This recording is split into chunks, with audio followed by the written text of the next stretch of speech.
I came from the cemetery ready to tell my family that my late husband had just left me $86 million and two massive commercial buildings in New York City. But as I put my key into the front door of my own home, I heard laughter echoing from the living room. What my parents and my sister were plotting inside made my blood run completely cold, and they had absolutely no idea I was standing right there listening. My name is Naomi. I am 34 years old, and I had just buried the love of my life that very morning. Before I tell you what I heard behind that door, let me know where you are watching from in the comments below. Hit like and subscribe. If you have ever been completely betrayed by your own flesh and blood, you're going to want to hear exactly how I dismantled their entire lives. David died suddenly of a massive heart attack just days ago. My entire world shattered. I thought my family was at my house to support me, to help me through the darkest day of my existence. I had just returned from a private meeting with David's trust attorney, holding a heavy manila envelope containing the unbelievable truth about my husband's secret wealth. I wanted to share the relief with them, to tell them we would all be taken care of. Instead, I stood frozen in my own foyer, my black morning dress still damp from the rain, listening to the voices drifting from the living room. It was Terrence, my sister Brittany's husband. Terrence is a 34-year-old African-American commercial real estate broker who always carried himself like he was the smartest man in the room, despite the fact that his business was constantly on the verge of bankruptcy. He was laughing, actually laughing on the day of my husband's funeral. "The guy was a complete fool," Terrence said loudly, the clinking of a whiskey glass accompanying his voice. "David dropped dead and left Naomi with nothing but a massive mortgage she cannot even afford to pay on her own. But it works out perfectly for us. I have the legal papers right here. It is a full emergency power of attorney."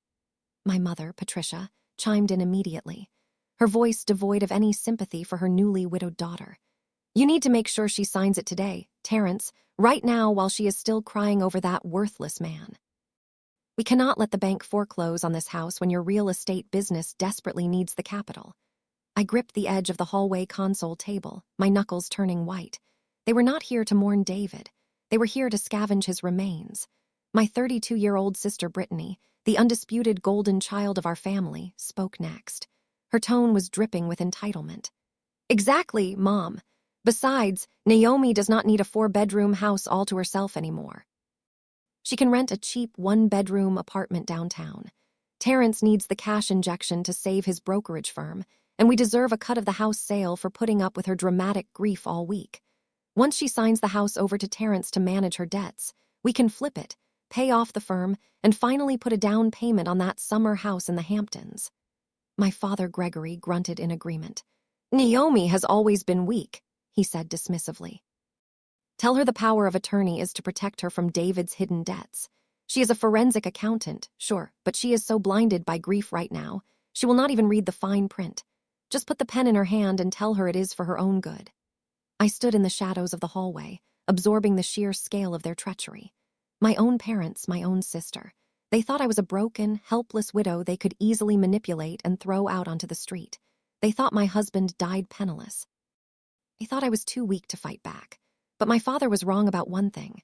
Being a forensic accountant meant my brain was hardwired to detect fraud, and my grief had just violently transformed into a cold, calculated rage. I looked down at the manila envelope in my hands. $86 million in a private trust, 2 prime real estate buildings on Wall Street. I had the power to crush them financially with a single phone call, but walking in there and kicking them out would be too easy.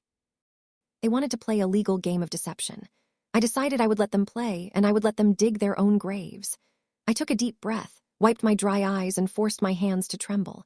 I let out a loud, pathetic sob, pushed the living room door open, and walked into the lion's den. The heavy oak door swung open, and I let my knees buckle just a fraction of an inch, enough to make me look like I was struggling to stand. "Oh my God," I sobbed, covering my face with my hands. "It is just so quiet without him. The house feels completely empty." Instantly, the atmosphere in the room snapped into a chilling performance of grief. The laughter I had heard just moments before vanished, replaced by a suffocating blanket of fake sympathy. My mother, Patricia, was the first to react. She practically threw her wine glass onto the coaster and rushed toward me, wrapping her arms around my shoulders in a stiff, unnatural hug. "Oh, my poor sweet girl," she cooed, her voice dripping with artificial warmth. "We were just talking about how much we miss him. We are so heartbroken for you, Naomi." I buried my face in her shoulder so she would not see my jaw clenching. I could smell the expensive Chardonnay on her breath, the same wine she had been sipping while discussing how to throw me out on the street. My sister, Brittany, walked over and patted my back with a perfectly manicured hand. "We are here for you," she said, her tone sounding more like she was reading from a script. "You do not have to go through this alone. We are family. We take care of our own." I nodded, playing the part of the fragile, shattered widow to perfection. I let them guide me to the expensive leather sofa in the center of the room. As soon as I sat down, Terrence stepped forward. He adjusted the cuffs of his tailored suit, a suit I knew he bought on credit, and put on his best serious business face. "Naomi, listen to me," Terrence began, his voice low and soothing. "I know this is the worst possible time to bring up finances, but as the man of the family now, I have to step up and protect you." I looked up at him with wide, tear-filled eyes. "What do you mean, Terrence?" He sighed heavily, running a hand over his head. "I did some digging into David's accounts. I wanted to help you organize things so you would not have to worry. But Naomi, things are bad. David was hiding things from you. He left you drowning in debt. The creditors are already lining up and they are going to come after this house." I let out a sharp gasp, covering my mouth. "What? No, David would never do that." My father Gregory leaned in from his armchair. "You have to face reality, Naomi." The boy was in over his head. "We always knew he was not as successful as he pretended to be. Now you are the one left holding the bag." Terrence reached into his leather briefcase and pulled out a thick stack of papers. "But you do not need to panic," he said smoothly. "I have a solution. Because of my connections in commercial real estate, I can shield your assets. I had my lawyers draft up an emergency power of attorney. It gives me the temporary legal authority to negotiate with the banks on your behalf, manage your properties, and keep the creditors from seizing your home." He slid the document across the glass coffee table right next to my mother's half-empty wine glass. He handed me a silver pen. "Just sign this, Naomi. Let me take the burden off your shoulders so you can just focus on grieving." I stared at the paper. It was a complete transfer of financial power. If a real widow signed this, she would be handing over her entire life to a predator. My heart pounded not from grief, but from the sheer adrenaline of the trap I was about to set. In my line of work as a forensic accountant, dealing with corporate fraud is a daily routine. Years ago, David and I had a long conversation about identity theft and financial security. We went to our trust attorney and officially registered a specific altered version of our signatures. It was a honeypot signature, a deliberate forgery that we legally documented as a distress signal. If either of our names was ever signed using that specific slant and missing a key loop, it immediately flagged our accounts for federal review and invalidated the document entirely. I picked up the silver pen. My hand shook violently, a final touch of theatrical flair. I looked at Terrence, then at my mother, then at Brittany. They were all staring at the tip of the pen like starving wolves watching a piece of meat. "Thank you," I whispered, letting a single tear roll down my cheek. "Thank you all for protecting me." I pressed the pen to the paper.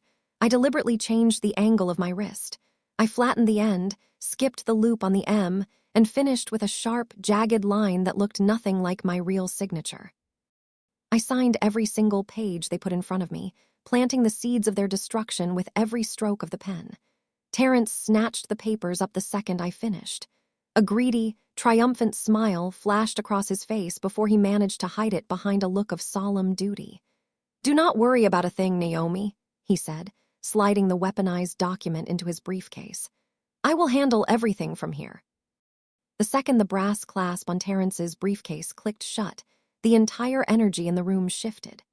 The soft, sorrowful expressions vanished from my parents' faces like a curtain dropping after a play. The heavy, suffocating blanket of fake sympathy evaporated, leaving only the cold, sharp reality of their greed. Terrence stood up, adjusting his tie, no longer looking at me with pity, but with the smug satisfaction of a man who just successfully conned a grieving widow out of her age. Brittany did not even wait for me to stand up. She immediately turned on her heel and marched straight down the hallway toward my master bedroom. I stayed seated on the sofa, listening to the heavy footsteps of my sister invading my private sanctuary. Drawers were opened and slammed shut. Hangers scraped loudly across the wooden rods in my closet. "What is she doing?" I asked, my voice barely above a whisper, maintaining my facade of a broken woman. My mother. Patricia picked up her wine glass and took a large gulp, completely dropping the loving mother act. She is being practical, Naomi, Patricia snapped, her tone suddenly harsh and annoyed. Someone has to be. Funerals are expensive, and since your husband clearly did not leave a dime to pay for his own burial, Brittany is gathering some of your luxury items to sell. We have to cover these immediate costs somehow. I watched in stunned silence as Brittany reemerged from the hallway, my jaw practically locked in place. She was carrying my authentic black Chanel flap bag in one hand and my Birkin in the other. Tucked under her arm was the velvet jewelry box David had bought me for our 5th anniversary. She dropped the bags onto the dining table with a careless thud and started tossing my diamond tennis bracelets and pearl necklaces into a canvas tote bag. I cannot believe you spent money on this designer garbage while David was secretly drowning in debt, Brittany sneered, not even bothering to look at me as she shoved a pair of my diamond earrings into her pocket. It is completely irresponsible.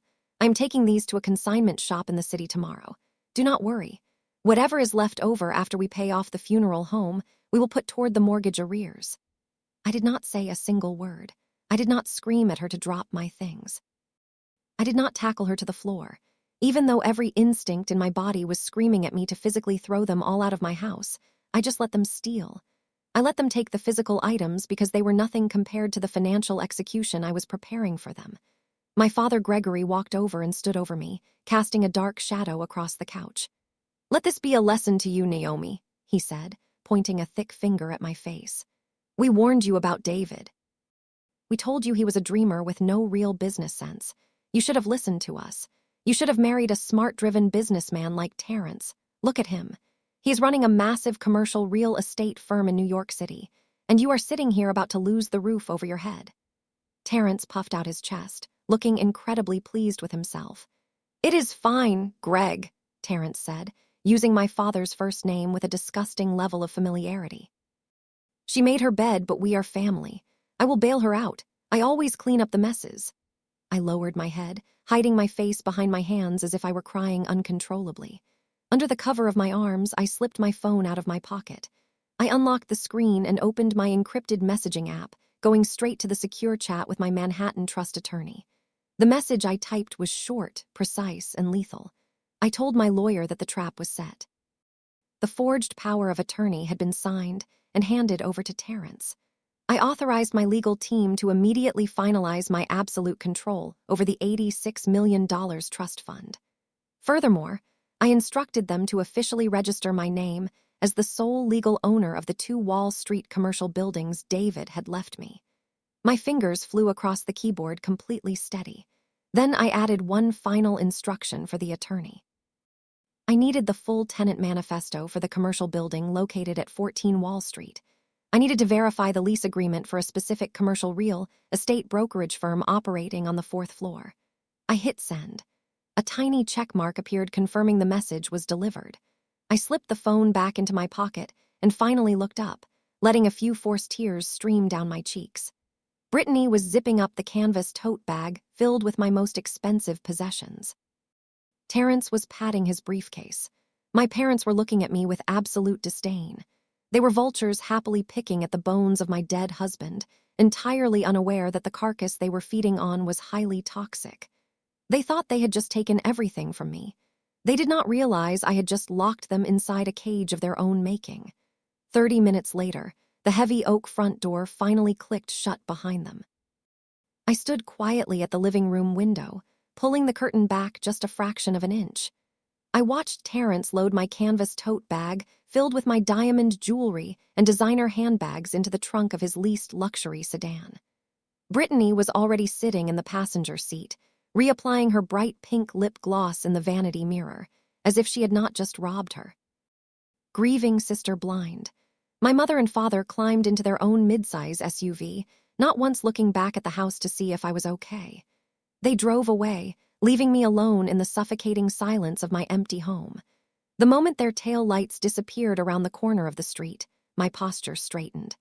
The trembling, helpless widow act vanished completely from my face.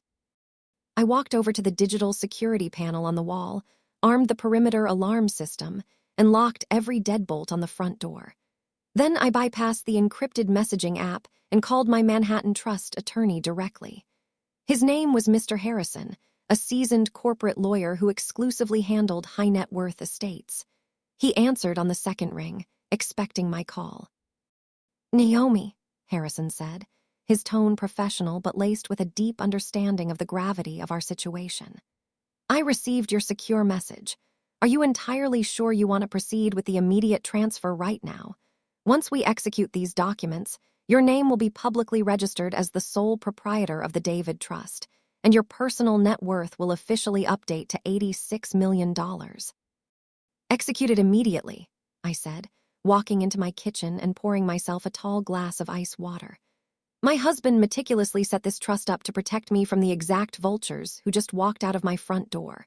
I want full control of the liquid assets by tomorrow morning, and I want the deeds to the 2 Wall Street commercial buildings transferred into my holding company without delay. "Consider it done," Harrison replied smoothly. "The digital signatures you provided earlier today are already being processed by the federal courts. You are now officially one of the wealthiest private commercial landlords in the New York financial district." I took a slow sip of my water, feeling the cold, hard reality of my new power wash over me. "What about the tenant manifesto for the building located at 14 Wall Street?" I asked, setting the glass down on the marble counter. "Did you find the specific brokerage firm I asked you to look for?" "I did," Harrison said, "and I think you are going to find this extremely interesting.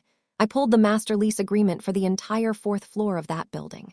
The tenant is a commercial real estate brokerage registered under the name Terrence Jackson." I actually smiled for the first time since David passed away. It was a cold, sharp, calculating smile. "Tell me everything about his lease, Mr. Harrison."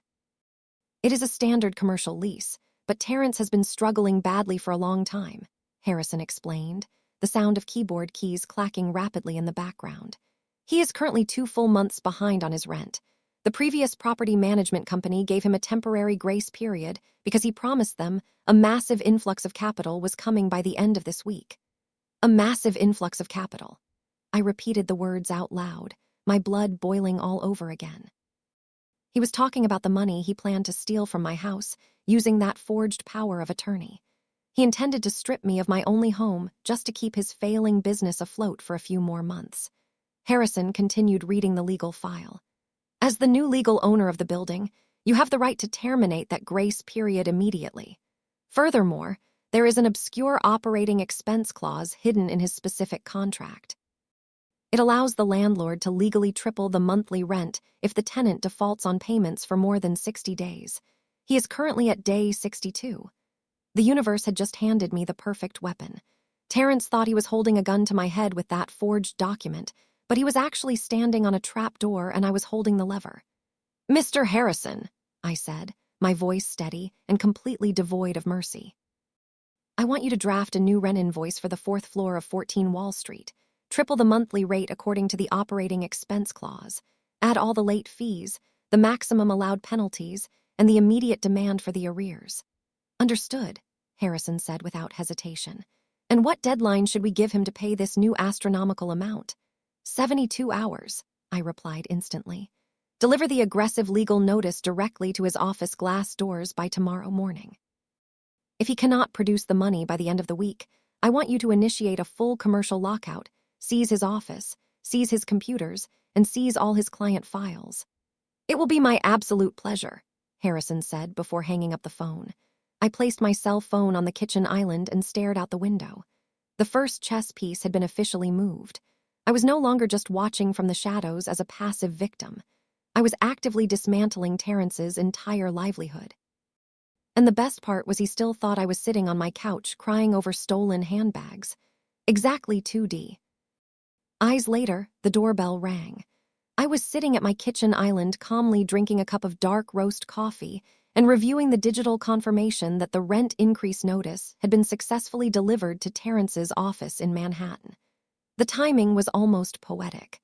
I tapped the security application on my tablet to see who was standing on my front porch. It was Terrence. He was pacing back and forth, furiously typing on his cell phone, looking far more stressed than he had during his previous visit. My sister Brittany was standing next to him, tapping her designer heel impatiently against the brick pathway. But they were not alone. Standing slightly behind them was a short, sweaty man wearing a cheap gray suit that looked like it had been bought at a discount store. He held a battered leather briefcase. I set my coffee mug down. Before walking to the door, I opened the smart home control panel on my phone and verified that the 3 hidden high-definition cameras in my living room were actively recording audio and video directly to my secure cloud server. Because of my job dealing with hostile corporate audits, we had military-grade surveillance discreetly integrated into the smoke detectors and the bookshelves. The red recording dots blinked back at me. The stage was perfectly set. I opened the front door, making sure to drop my shoulders and put on the tired face of a grieving widow. "What is going on?" I asked softly. Terrence pushed past me, stepping right into the foyer, forcing me to step back. Brittany followed closely behind him, and the sweaty man in the cheap suit scurried in last. "We need to talk right now," Terrence said, his voice tight and aggressive. I closed the door and followed them into the living room. Terrence immediately threw his manila folder onto the glass coffee table with a loud smack. The cheap lawyer cleared his throat, trying to project a sense of legal authority that he clearly did not possess. "Mrs. Naomi," the man said, pulling a crumpled business card from his pocket and dropping it on the table. "My name is Leonard Clark. I am the senior legal counsel representing your brother-in-law and his commercial real estate firm. We are here regarding an outstanding debt your late husband left behind." I looked from the greasy lawyer to Terrence, widening my eyes in feigned panic. "What debt? You said you were going to handle the creditors." Terrence unbuttoned his suit jacket and sneered. "I am handling the external creditors, but this is an internal matter." He reached into the folder and pulled out a single sheet of paper, slamming his hand down on it. "This is a promissory note. 2 years ago, David came begging to me for a massive loan to keep his worthless startup ideas afloat. He borrowed $2 million directly from my company operating funds." I stared at the paper. Even from a distance, my forensic accountant instincts were screaming. I slowly sat down on the sofa and leaned forward to inspect the document. It was entirely laughable. The formatting was completely wrong for a commercial promissory note. Amortization schedule made absolutely no mathematical sense, and the interest rate they had typed in violated state usury laws. But the most hilarious part was David's supposed signature at the bottom. It was a crude, shaky tracing that looked like it had been copied directly off a birthday card. $2 million, I whispered, keeping my hands trembling as I touched the edge of the paper. "I do not understand. David never mentioned this to me." Brittany crossed her arms and rolled her eyes. "Of course he did not tell you. He was a liar and a massive failure. He took my husband's hard-earned money and blew it. Now Terrence's firm is taking a massive financial hit because of your dead husband, and we expect to be made whole immediately." I looked up at Terrence, my eyes filled with fake tears. "I do not have $2 million. You know I do not have that kind of money anywhere." Terrence leaned over the coffee table, getting dangerously close to my face. The arrogance radiating from him was nauseating, but beneath it, I could see the frantic desperation of a man whose business rent had just been legally tripled overnight. "I know you do not have it in cash, Naomi, but you have this house. And thanks to that emergency power of attorney you signed, I have the absolute legal authority to liquidate this property by the end of the week to settle the debt." I gasped loudly, pressing my hands to my mouth. "You cannot sell my house. Where will I go?" Terrence smiled a cold, predatory grin. "I do not want to put you on the street. I am a reasonable man, so I will offer you a deal. I know you have personal savings accounts. Wire me every single dollar of liquid cash you currently possess by tomorrow morning. If you give me whatever savings you have to help stabilize my company, I will hold off on seizing the house for another month. Refuse, and my lawyer here will start the eviction and liquidation process on Friday." It was textbook extortion. He was using a forged legal document to threaten me out of my personal savings, completely unaware that the hidden cameras were capturing every single frame of his federal crime in crystal-clear audio and visual resolution. I stared at Terrence, letting my hands shake as I held the forged promissory note. I forced a panicked sob into my chest. $2 million, I repeated, shaking my head frantically. "Terrence, I do not understand. How is this even possible? David never had that kind of money, and how could your brokerage afford to lend out $2 million in cold cash without bankrupting your own operations?" Terrence scoffed clearly, insulted that I would question his financial capabilities. He buttoned his cheap suit jacket and puffed out his chest. "That is because you do not understand high-level commercial finance, Naomi. You balance spreadsheets for a living, but I actually move markets. When you are a major player in New York real estate, liquidity is just a matter of creative accounting." I wiped a tear away, looking up at him with wide, innocent eyes. "But how?" I asked, my voice trembling with fake awe. "The federal banking regulations are so strict. If David took that much money from your operating fund, how did you pass your annual audits? How did you move $2 million to him without triggering a federal review?" Terrence smiled. The bait was set and his massive ego swallowed it whole. "It takes a certain level of genius," Terrence bragged, taking a slow, arrogant lap around my living room. He was performing for me, for Brittany, and unwittingly for the 3 high-definition cameras recording his every word. "You see, when David came crying to me for help, I knew I could not just write him a personal check. That would raise too many red flags, so I set up a series of shell corporations in Delaware. I took out multiple commercial lines of credit under my brokerage name, inflating the value of my current real estate portfolio to secure the loans." My heart did a happy leap. Inflating the value of assets to secure a loan. That was textbook bank fraud, a federal offense. "And the banks just gave it to you?" I asked, pretending to be completely amazed by his brilliance. "Of course they did," Terrence laughed, completely high on his own perceived intelligence. "Because I know how to manipulate the system. I doctored the appraisal reports. I showed the banks projected revenue streams that did not even exist yet. Once the cash hit my primary operating account, I immediately wired it across state lines into the dummy LLCs I created. By bouncing the funds through 3 different states, I effectively washed the origin of the money before funneling it to your dead husband. It was entirely untraceable. Wiring fraudulently obtained funds across state lines. Wire fraud. Another federal offense carrying a maximum penalty of 20 years in federal prison per count. And he was confessing to it loudly, clearly, and proudly in my living room. The cheap lawyer, Leonard Clark, shifted uncomfortably on his feet. He nervously cleared his throat.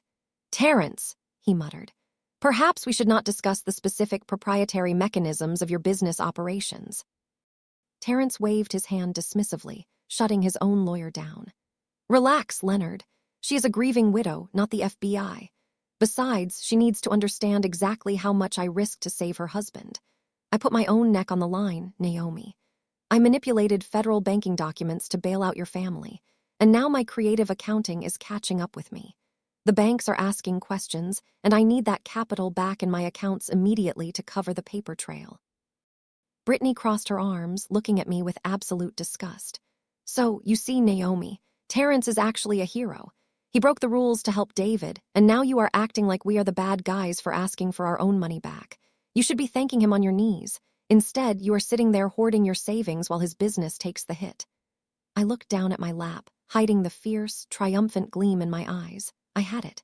I had the complete verbal confession. He had just admitted to bank fraud, wire fraud, and money laundering, all to establish a fake backstory for a forged $2 million promissory note. It was a masterpiece of self-destruction.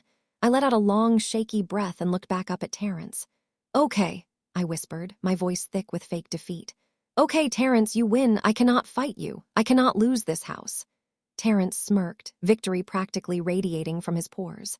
"I thought you might see reason." "I just need a little time," I pleaded. "I need to go to the bank tomorrow morning. I will drain my savings accounts and my emergency fund. I will get you the cash to stabilize your firm. Just please promise me you will not let Leonard seize my home." Terrence reached over and patted my shoulder condescendingly. "Why, as long as the wire transfer hits my account by noon tomorrow, you get to keep your house for another month.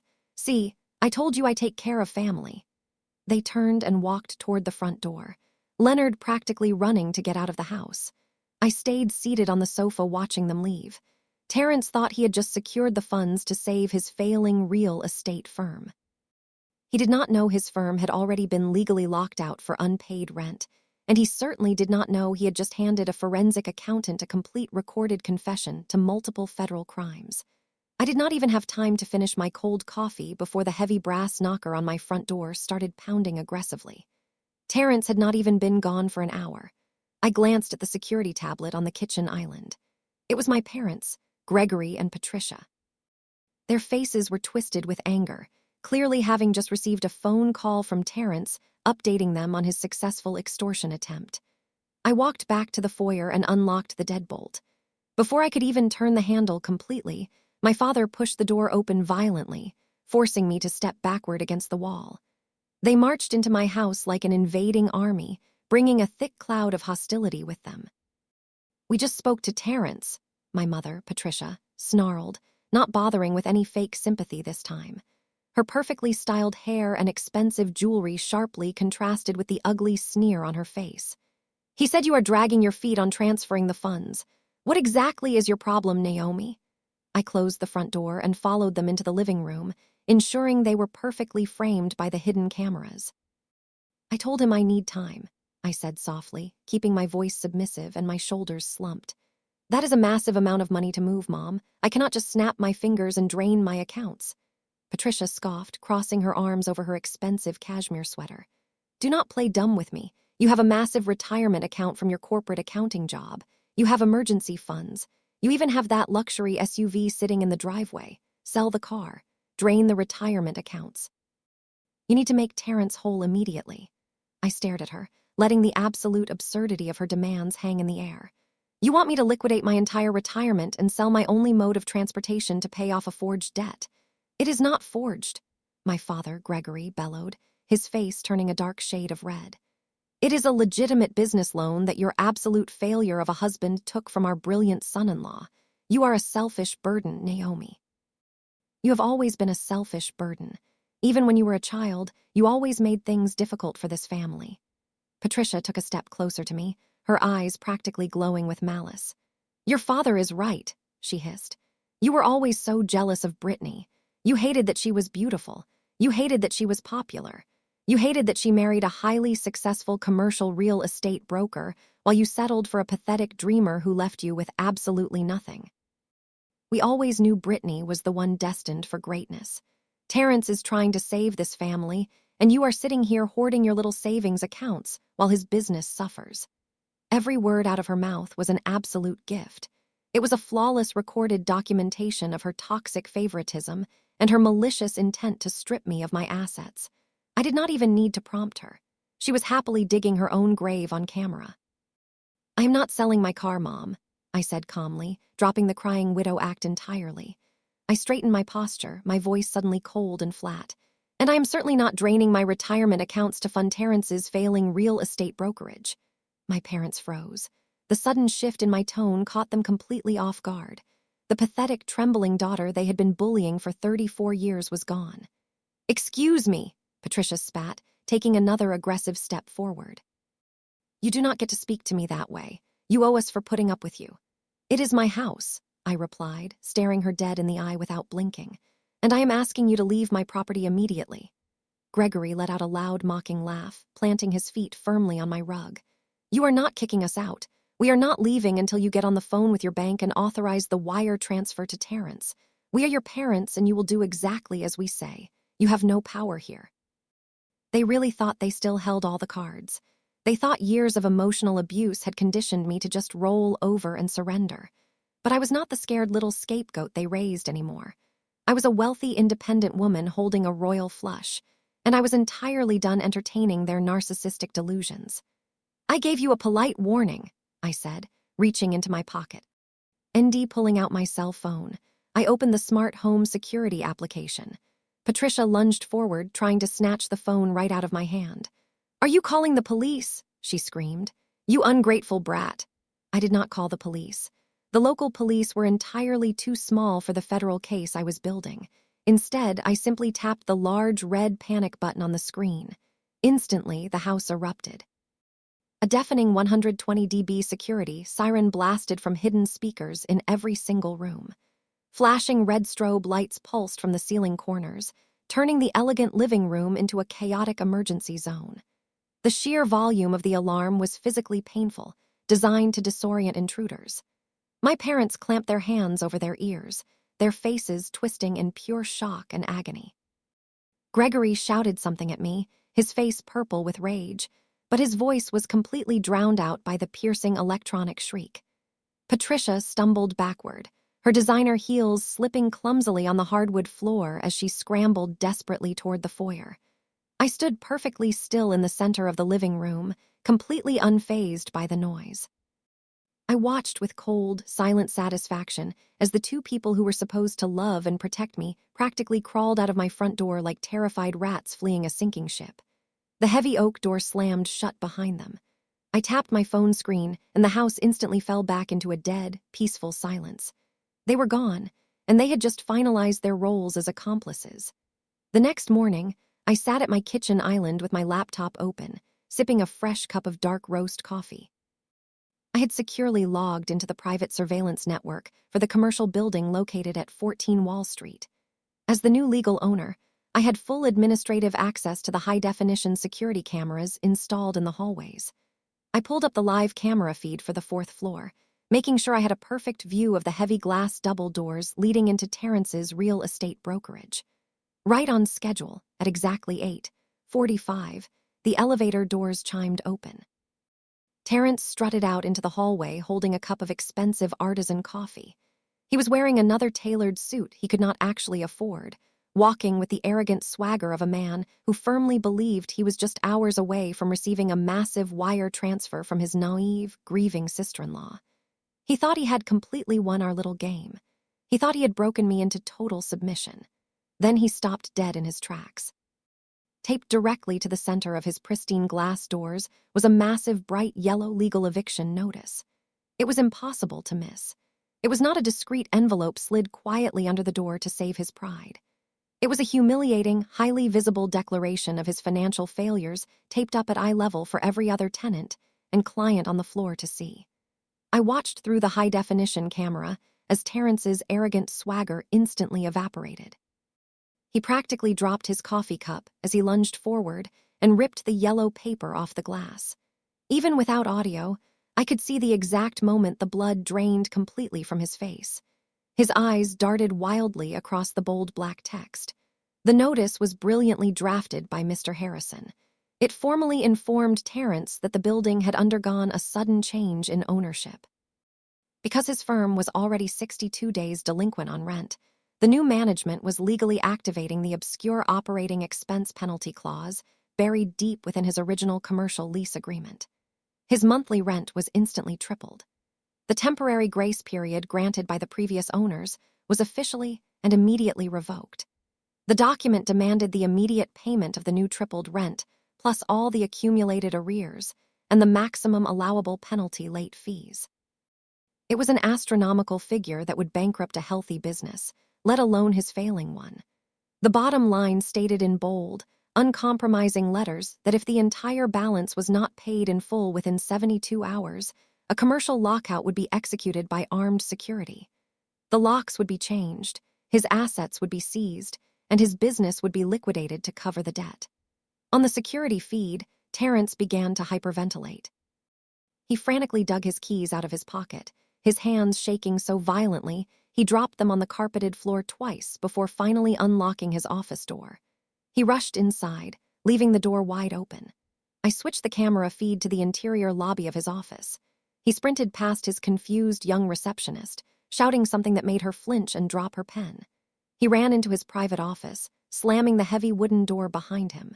I could picture exactly what he was doing in there. He was tearing through his filing cabinets, throwing papers everywhere, trying to find his original lease copy to prove the notice was illegal, but he would find exactly what Mr. Harrison had found. The penalty clause was very real and it was absolutely bulletproof. My phone buzzed on the marble counter. It was a text from Mr. Harrison. "He just called the property management hotline," Harrison wrote. "He was screaming at the clerks, threatening to sue us for harassment. We informed him the legal department stands by the written notice and we disconnected the call." I smiled, typing back a quick response. "Excellent work. Let him sweat." Terrence's entire fake empire was collapsing on top of him. He was a man who projected the flawless image of a Wall Street titan, but the stark reality was he was completely broke, drowning in massive debt, and just days away from being locked out on the street. His only lifeline was the money he was trying to extort from me using that forged promissory note. Suddenly, my cell phone rang loudly. The caller ID flashed Terrence's name. I let it ring 3 full times before I finally answered, making sure my voice sounded suitably anxious and defeated. "Hello," I answered softly. "Naomi," Terrence barked, his voice cracking with sheer panic. He was trying to sound authoritative, but the desperation was bleeding through every single syllable. "Where is the wire transfer? You said you were going to the bank this morning. I need those funds in my operating account immediately." I dragged my fingernails slowly across the countertop, savoring his terror. "I am trying, Terrence," I lied smoothly. "But my bank flagged the transfer because it is such a large amount. They put a temporary federal hold on my accounts to verify the transaction. It might take a few days to clear." "A few days?" Terrence practically screamed into the phone. "I do not have a few days. You need to go down there right now and force them to release the money. Tell them it is an absolute emergency. If I do not get that cash by tomorrow morning, we are all going to lose everything." He was losing his mind. He hung up the phone abruptly. Returning my attention to the camera feed, I watched him burst out of his office, his tie loosened, sweat shining on his forehead. The trap was tightening perfectly. Terrence did not waste a single second. He practically sprinted out of the building and hailed a cab, heading straight for the main commercial branch of a prominent national bank located just a few blocks down the street. He was carrying his expensive leather briefcase, clutching it against his chest like a life preserver in a stormy ocean. Inside that briefcase was the forged emergency power of attorney. The document he firmly believed was his golden ticket out of bankruptcy. He thought he was about to outsmart the entire banking system. He had absolutely no idea he was walking straight into a meticulously designed federal snare. What Terrence did not know, and what his massive ego would never allow him to suspect, was that I had spent the previous evening making several highly classified phone calls. Because of my specialized career in forensic accounting, I had direct trusted contacts within the Financial Crimes Division of the FBI and the Fraud Prevention Unit of the IRS. I had officially flagged my own Social Security number, the property deed to my house, and every single one of my personal and corporate financial accounts. I provided the authorities with the exact digital details of the honeypot signature I had used on the forged power of attorney. I explicitly warned them that a man named Terrence Jackson would be attempting to use that specific forged legal document to initiate a massive unauthorized line of credit. The federal authorities were not just passively waiting for him to make a move. They had rolled out the red carpet and set the cameras rolling. Terrence marched into the bank lobby, completely bypassing the regular teller lines, and demanded an immediate meeting with a senior loan officer. Through my later discussions with the fraud department, I learned exactly how the scene unfolded. Terrence sat down in one of those plush leather chairs, oozing fake confidence and Wall Street bravado. He slapped the forged power of attorney onto the mahogany desk. He smoothly explained that his grieving sister-in-law was mentally unfit to handle her complicated finances, and that he was legally authorized to take out a maximum capacity home equity line of credit against her fully paid-off house.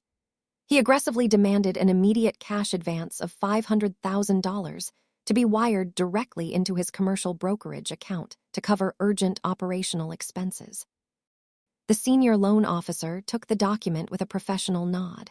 The moment he scanned the paperwork and entered my Social Security number into the secure banking system, a silent, invisible alarm instantly triggered across multiple federal databases. The honeypot signature was automatically detected. The massive fraud alert flashed bright red on the officer's computer screen. But standard federal protocol for major bank fraud investigations strictly dictates that the bank employee must never alert the suspect. They are highly trained to play along, to secure the physical evidence, and to let the criminal believe the transaction is proceeding exactly as planned. The loan officer smiled politely at Terrence, stacked the fraudulent papers neatly, and handed him a preliminary approval receipt. He smoothly informed Terrence that the line of credit was officially approved. But because it was a high-value transaction, utilizing a third-party power of attorney, the funds were subject to a mandatory 72-hour federal review hold before the wire transfer could be completely cleared.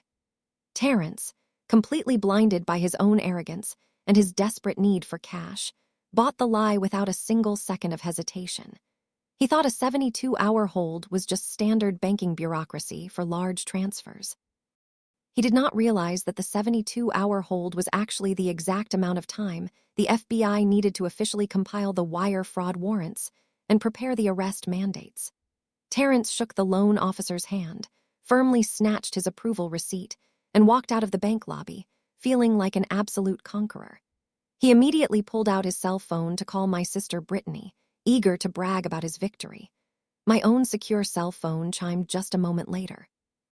It was an automated, encrypted email from my fraud protection service confirming that an unauthorized loan application had just been processed and flagged for active federal investigation.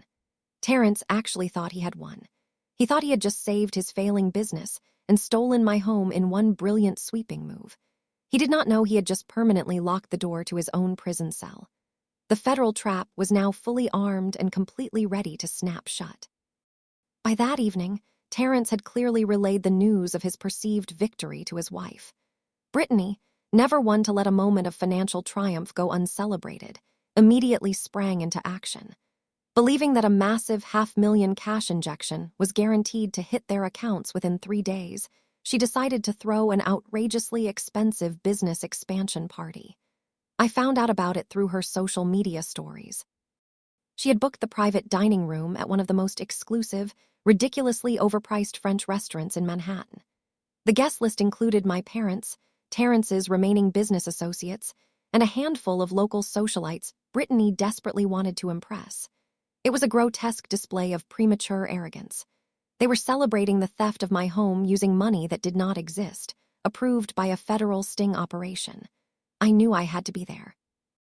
I chose a sleek, tailored black evening gown, pinned my hair up elegantly, and called a private black car to take me into the city. I did not have an invitation, but I did not need one. I was the one pulling the strings of their entire reality. When I arrived at the restaurant, the maitre d' tried to stop me, asking for my reservation. I simply gave him the name of Terrence's party and walked past him, following the sound of clinking glasses and loud, obnoxious laughter. I pushed open the heavy mahogany doors of the private dining room.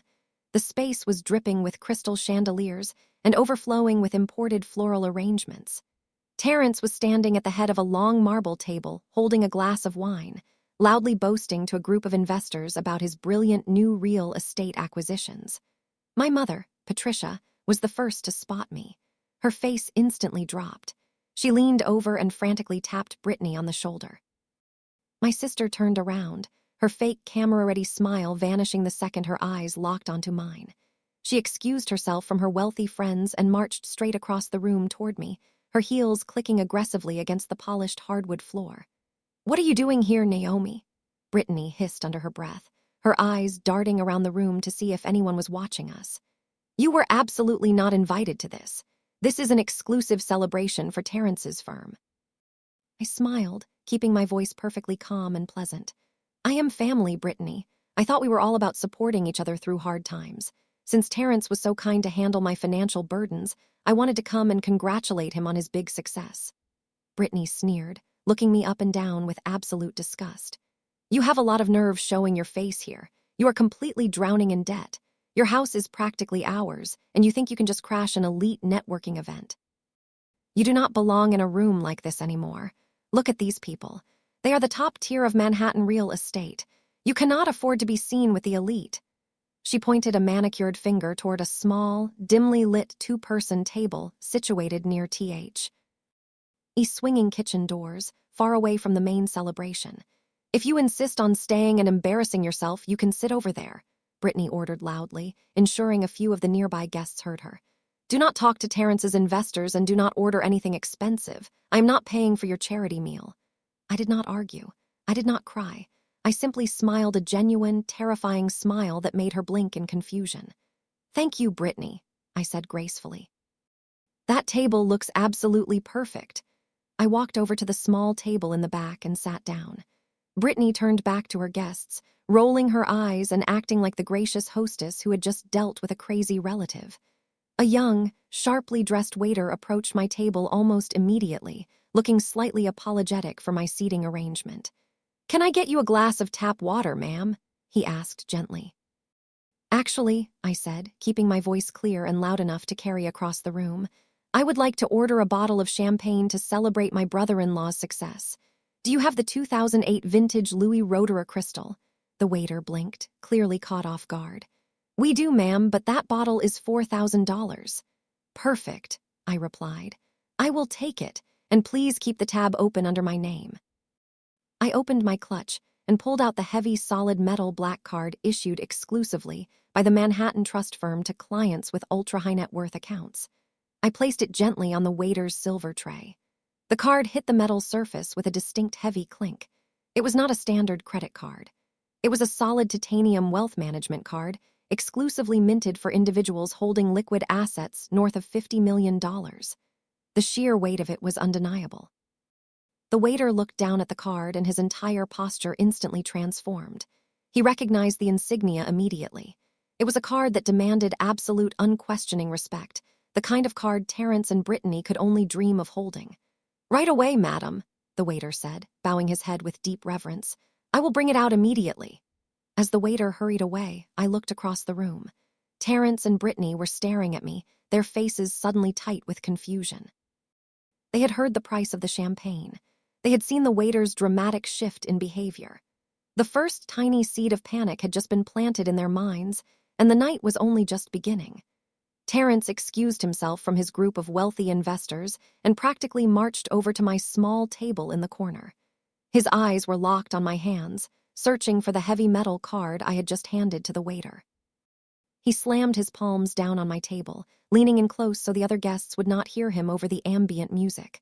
What was that? Terrence demanded, his voice a harsh whisper. What kind of card did you just give that waiter, Naomi? Do not lie to me. I saw the way he reacted to it. I calmly picked up my cloth napkin and placed it on my lap. I have absolutely no idea what you are talking about, Terrence. It is just a standard bank rewards card. Terrence scoffed, his face turning red with sudden suspicion. Do not play games with me. You said you were broke. You said your accounts were frozen. Did David have a secret stash of cash he hid from my firm? Are you spending the money you owe me on $4,000 champagne? He reached across the table, his hand darting out to try and snatch my clutch purse right out of my lap. I swiftly moved the purse out of his reach, maintaining my perfectly composed smile. I suggest you lower your voice, Terrence. You are making a scene in front of your very important investors. My bank issued a temporary promotional card while my accounts are on hold. That is all. Now, please go back to your party. You are interrupting my dinner. Terrence glared at me, his jaw clenching so hard a muscle twitched in his cheek. If I find out you are hiding David's money from me, I will have my lawyers drain every single cent you possess. He turned on his heel and stormed back to the main table, grabbing a fresh glass of whiskey from a passing tray and downing it in one single gulp. A few minutes later, the waiter returned to my table reverently carrying the chilled bottle of vintage crystal. He poured it flawlessly into my crystal flute. I took a slow, luxurious sip, letting the crisp bubbles dance on my tongue. It tasted exactly like victory. From my vantage point in the corner, I had the perfect view of the entire room. I watched Terrence try to regain his confident swagger, but the brief interaction with me had clearly rattled him. Then it happened. Right in the middle of a pompous toast being given by my father, Terrence's cell phone buzzed loudly on the marble table. Terrence picked it up, expecting it to be a congratulatory message from a client or a business update. Instead, I watched his expression morph from mild annoyance to absolute, unadulterated terror. The color drained from his face so quickly he looked like he was going to pass out right into his plate of expensive caviar. He stared at the glowing screen, his eyes wide and unblinking. I knew exactly what that email said. My contacts at the Federal Fraud Prevention Unit had informed me of their automated notification protocols. The bank had officially updated the status of his fraudulent line of credit application. The email explicitly stated that the requested $500,000 transfer was no longer just on a standard administrative hold. It had been officially escalated. The subject line read, "Urgent notice of federal review and asset verification." Terrence began to sweat profusely. He tugged violently at the collar of his expensive tailored shirt, suddenly suffocating in his own clothes. Brittany leaned over and touched his arm, asking him what was wrong. Terrence violently shoved her hand away, completely ignoring his own wife. He frantically scrolled through the email, reading the terrifying federal jargon. The bank was demanding immediate in-person authentication of the power of attorney document by the original signatory to clear the federal block. He was completely trapped. His rent was due in less than 24 hours. His prestigious office was about to be locked down, and his stolen money was now permanently locked inside an active federal investigation vault. Terrence abruptly stood up, his chair scraping loudly against the hardwood floor. He ignored the confused stares of his wealthy investors and my parents. He lunged toward his leather briefcase resting near the wall, tearing it open and frantically pulling out a crumpled stack of legal papers. He practically sprinted across the dining room back to my small table, his breathing heavy and erratic. He slapped a secondary confirmation document down right next to my crystal champagne flute. He pulled a silver pen from his pocket and shoved it aggressively toward my hand. "Sign this," Terrence hissed, his voice trembling with sheer panic. "Sign this paper right now, Naomi." I looked down at the document. It was a secondary bank authorization form, essentially a sworn legal affidavit confirming that the original power of attorney was legitimate and that I fully consented to the massive line of credit. I took another slow sip of my expensive champagne, letting the silence stretch. "Why would I sign that, Terrence?" I asked innocently. "I thought you already had all the power you needed."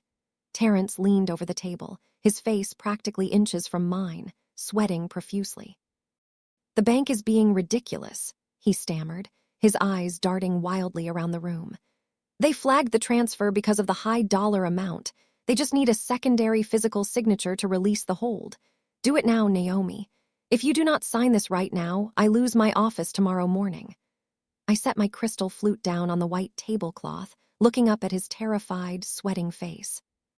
The arrogant Wall Street titan had vanished entirely, replaced by a desperate, cornered criminal begging his own victim for a lifeline.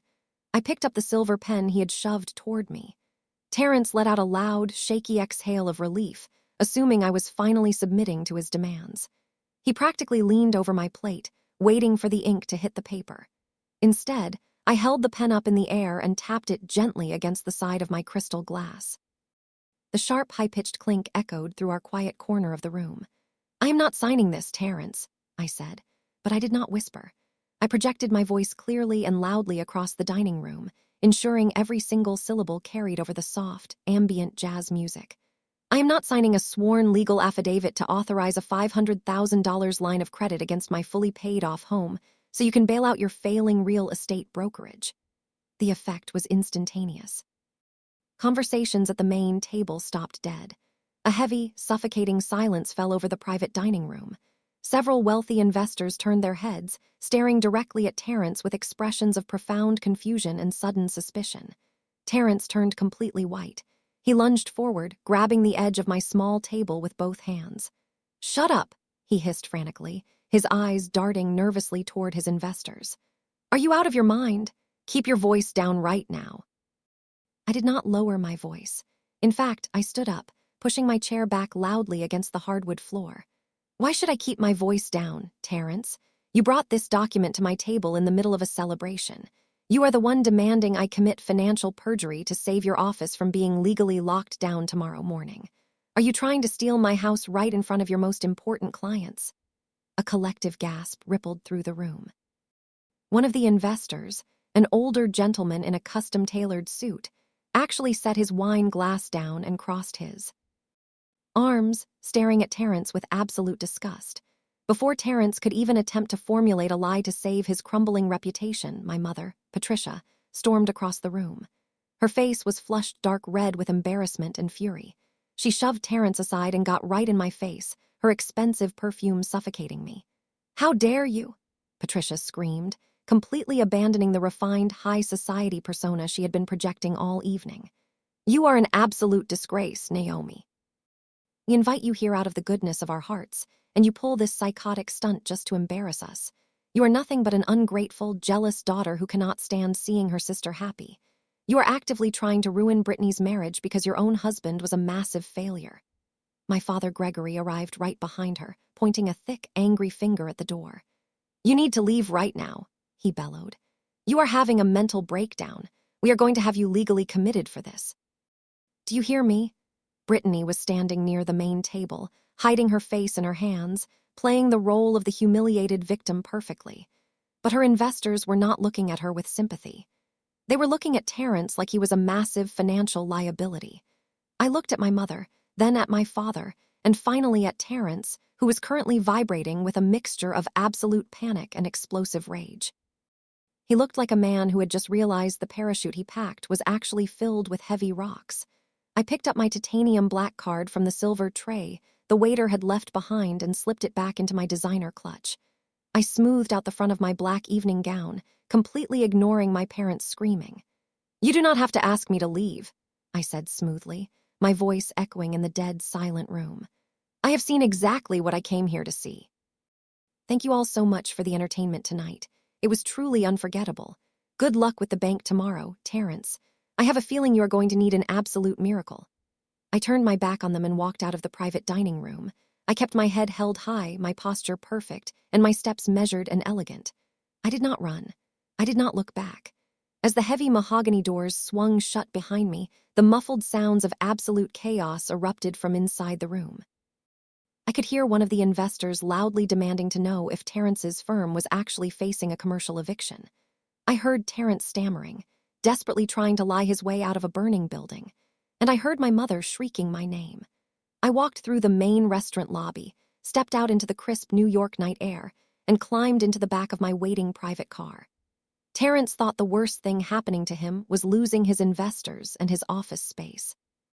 He still had absolutely no idea about the federal mandates waiting for him. The trap was locked, the key was thrown away, and my revenge was only just getting started.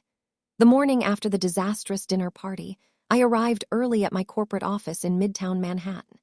The adrenaline from the previous night had settled into a cold, sharp focus. I sat at my desk reviewing the latest encrypted updates from my trust attorney, Mr. Harrison. Terrence was officially locked out of his office. Building security had changed the deadbolts at exactly 6:00 that morning. But before I could even process the massive satisfaction of that particular victory, my secure office phone rang loudly. It was the front desk receptionist, and she sounded incredibly stressed. She told me my parents were in the lobby, and they were threatening to call building security if I did not come out to see them immediately. I took a deep breath, smoothed my tailored skirt, and walked out to the main reception area. Gregory and Patricia were pacing aggressively across the marble floor. They were dressed in their usual pretentious country club attire, completely out of place in a high-security forensic accounting firm. When Patricia saw me, her eyes narrowed with pure venom. She did not bother saying hello. She simply grabbed my arm, her manicured nails digging painfully into my skin, and dragged me toward the nearest empty glass conference room. My father followed closely behind, carrying a massive, thick leather binder. He slammed the conference room door shut and immediately threw the heavy binder onto the polished mahogany table. The loud thud echoed in the small space. "Sit down, Naomi," my father commanded, his voice dripping with absolute authority. "We are done playing these childish games with you." I remained standing, crossing my arms over my chest. "I am at work," I said calmly. "You have exactly 3 minutes to tell me what you want before I have security escort you out of the building." Patricia let out a harsh, condescending laugh. "You are not calling security on anyone," she sneered. Ray in absolutely no position to make demands after the psychotic stunt you pulled last night. You embarrassed this family in front of Manhattan's elite. You tried to humiliate Terrence while he is working tirelessly to save you from your own financial ruin." Gregory tapped his thick finger against the leather binder on the table.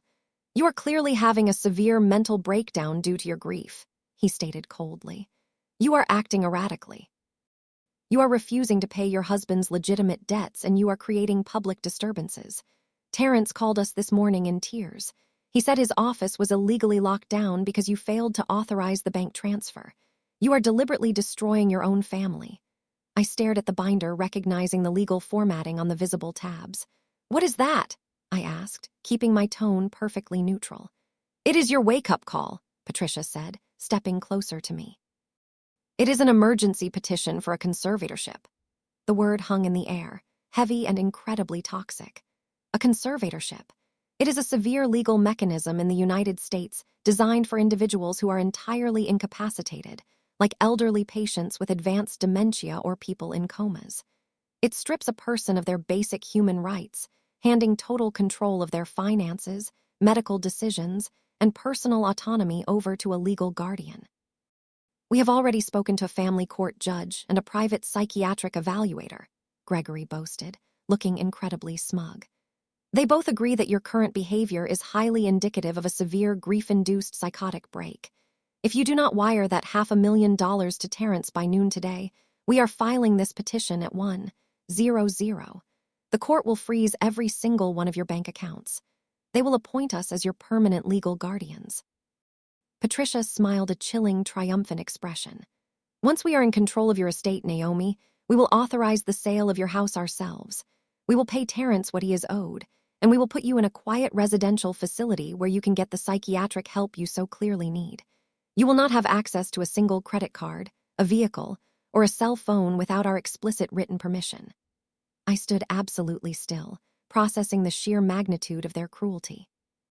They were not just trying to steal my money anymore.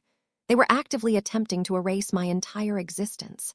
They were willing to lock their own daughter in a psychiatric ward and strip away her civil liberties just to fund their golden child's fake lifestyle. They thought the threat of a conservatorship would break my spirit completely. They thought I would drop to my knees and beg for mercy. Instead, my mind began calculating the exact legal requirements of a conservatorship hearing. To file that petition, they would have to submit all of their own financial records to the court to prove they were responsible fiduciaries. They would have to testify under oath. They were literally volunteering to walk into a federal courthouse and put their names on the public record right as the FBI was closing in on Terrence. "You have until noon, Naomi," my father threatened, pointing at the door. "Wire the money or lose your freedom. The choice is yours." They turned and walked out of the conference room, leaving the heavy binder on the table as a terrifying reminder of their power. I waited until they were in the elevator before I picked up the binder and walked back to my desk. I did not feel fear. I felt the absolute undeniable thrill of watching my enemies willingly walk straight into the deadliest trap I could have ever designed. I dropped the binder on the conference room table and sprinted out into the hallway, catching up to my parents just as they reached the elevator bank. "Wait," I called out, letting my voice crack with manufactured panic. "Please do not do this." Gregory and Patricia turned around. The smug satisfaction on their faces was absolutely sickening. They had been waiting for this exact reaction. They thrived on my submission. I forced my hands to shake as I approached them, playing the role of the terrified, broken daughter to absolute perfection. "You cannot file that petition," I pleaded, letting a few tears spill over my eyelashes. "Please, Mom, I am just grieving. I am stressed. I am not crazy.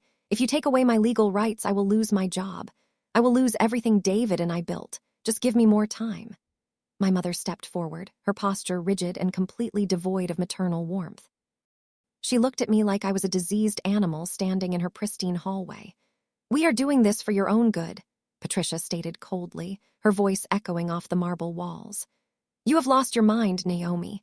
You are hallucinating wealth, acting erratically in public, and deliberately trying to ruin your sister's life. You are entirely unfit to manage your own affairs." "But I am Aunt," I begged, wrapping my arms around myself as if I were trying to hold my fragile reality together. "I promise I will behave. Just please do not take my autonomy away." My father pressed the elevator button, not even bothering to look at me. "You have until noon to wire that $500,000 to Terrence," Gregory ordered flatly. "If the money is not in his operating account by the time the clock strikes 12, we march straight into the courthouse and file the paperwork. The choice is entirely yours." The elevator doors slid open with a soft chime. They stepped inside, standing side by side like two victorious generals who had just conquered a weak enemy. I took a step back, letting my shoulders slump in complete defeat, burying my face in my hands. The heavy steel doors slid shut, cutting off their arrogant glares. The second the elevator mechanism locked and the numbers began to descend, my tears instantly stopped, my posture straightened. The terrified, trembling daughter vanished, replaced once again by the cold, calculating forensic accountant. I turned around and walked briskly back to my private office. I locked the door, closed the automated window blinds, and immediately picked up my secure phone to call my trust attorney, Mr. Harrison. He answered on the first ring. "Harrison, I need you to listen to me very carefully," I said, my voice sharp and completely steady. My parents.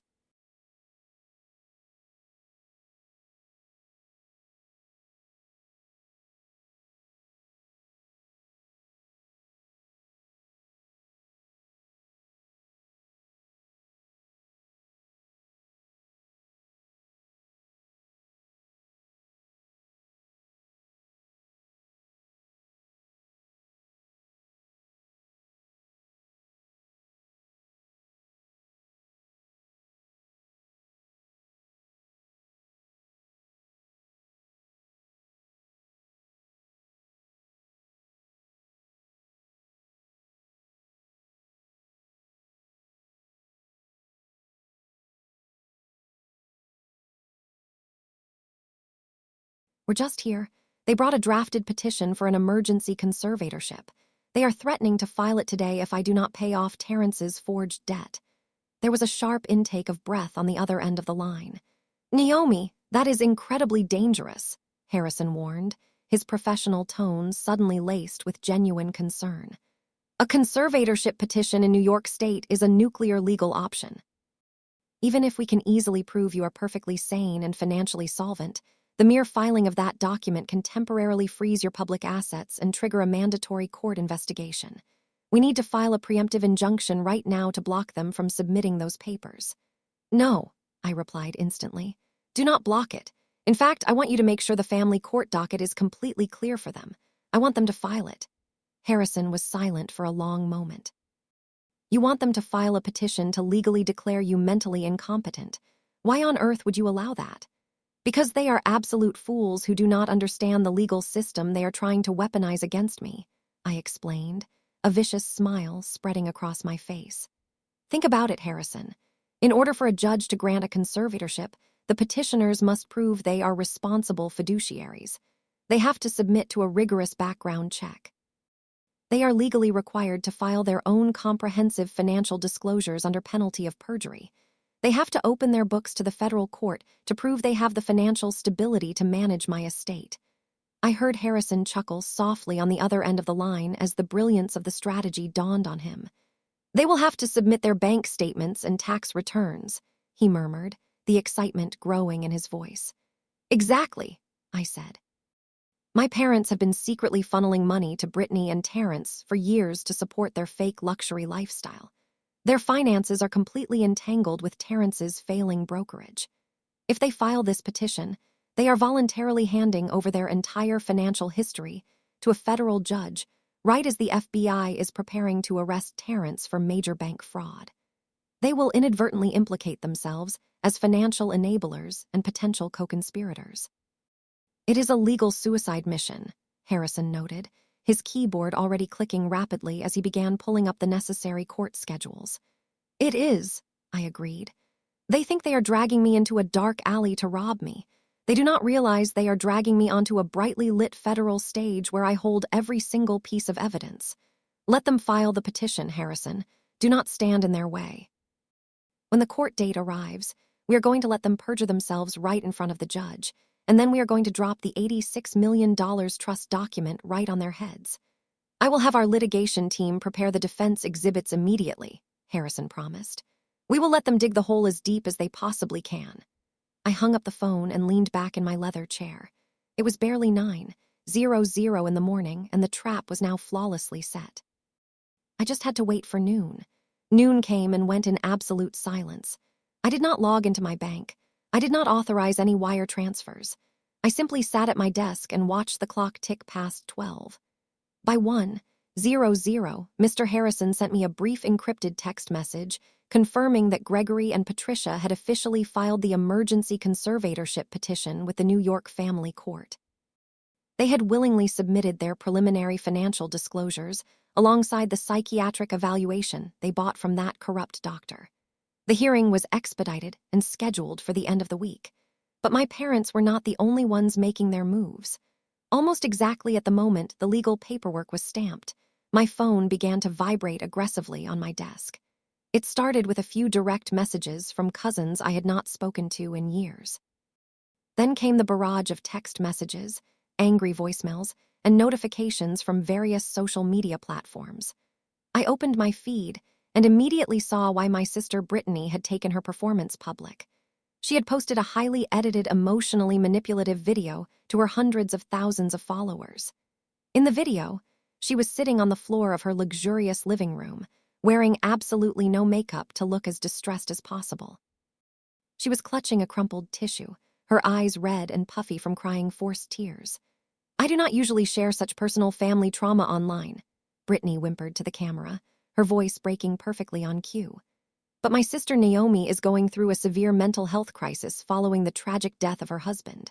She has completely lost her grip on reality. Instead of accepting the financial and emotional help my husband Terrence so generously offered, she has become aggressively ranid and vindictive.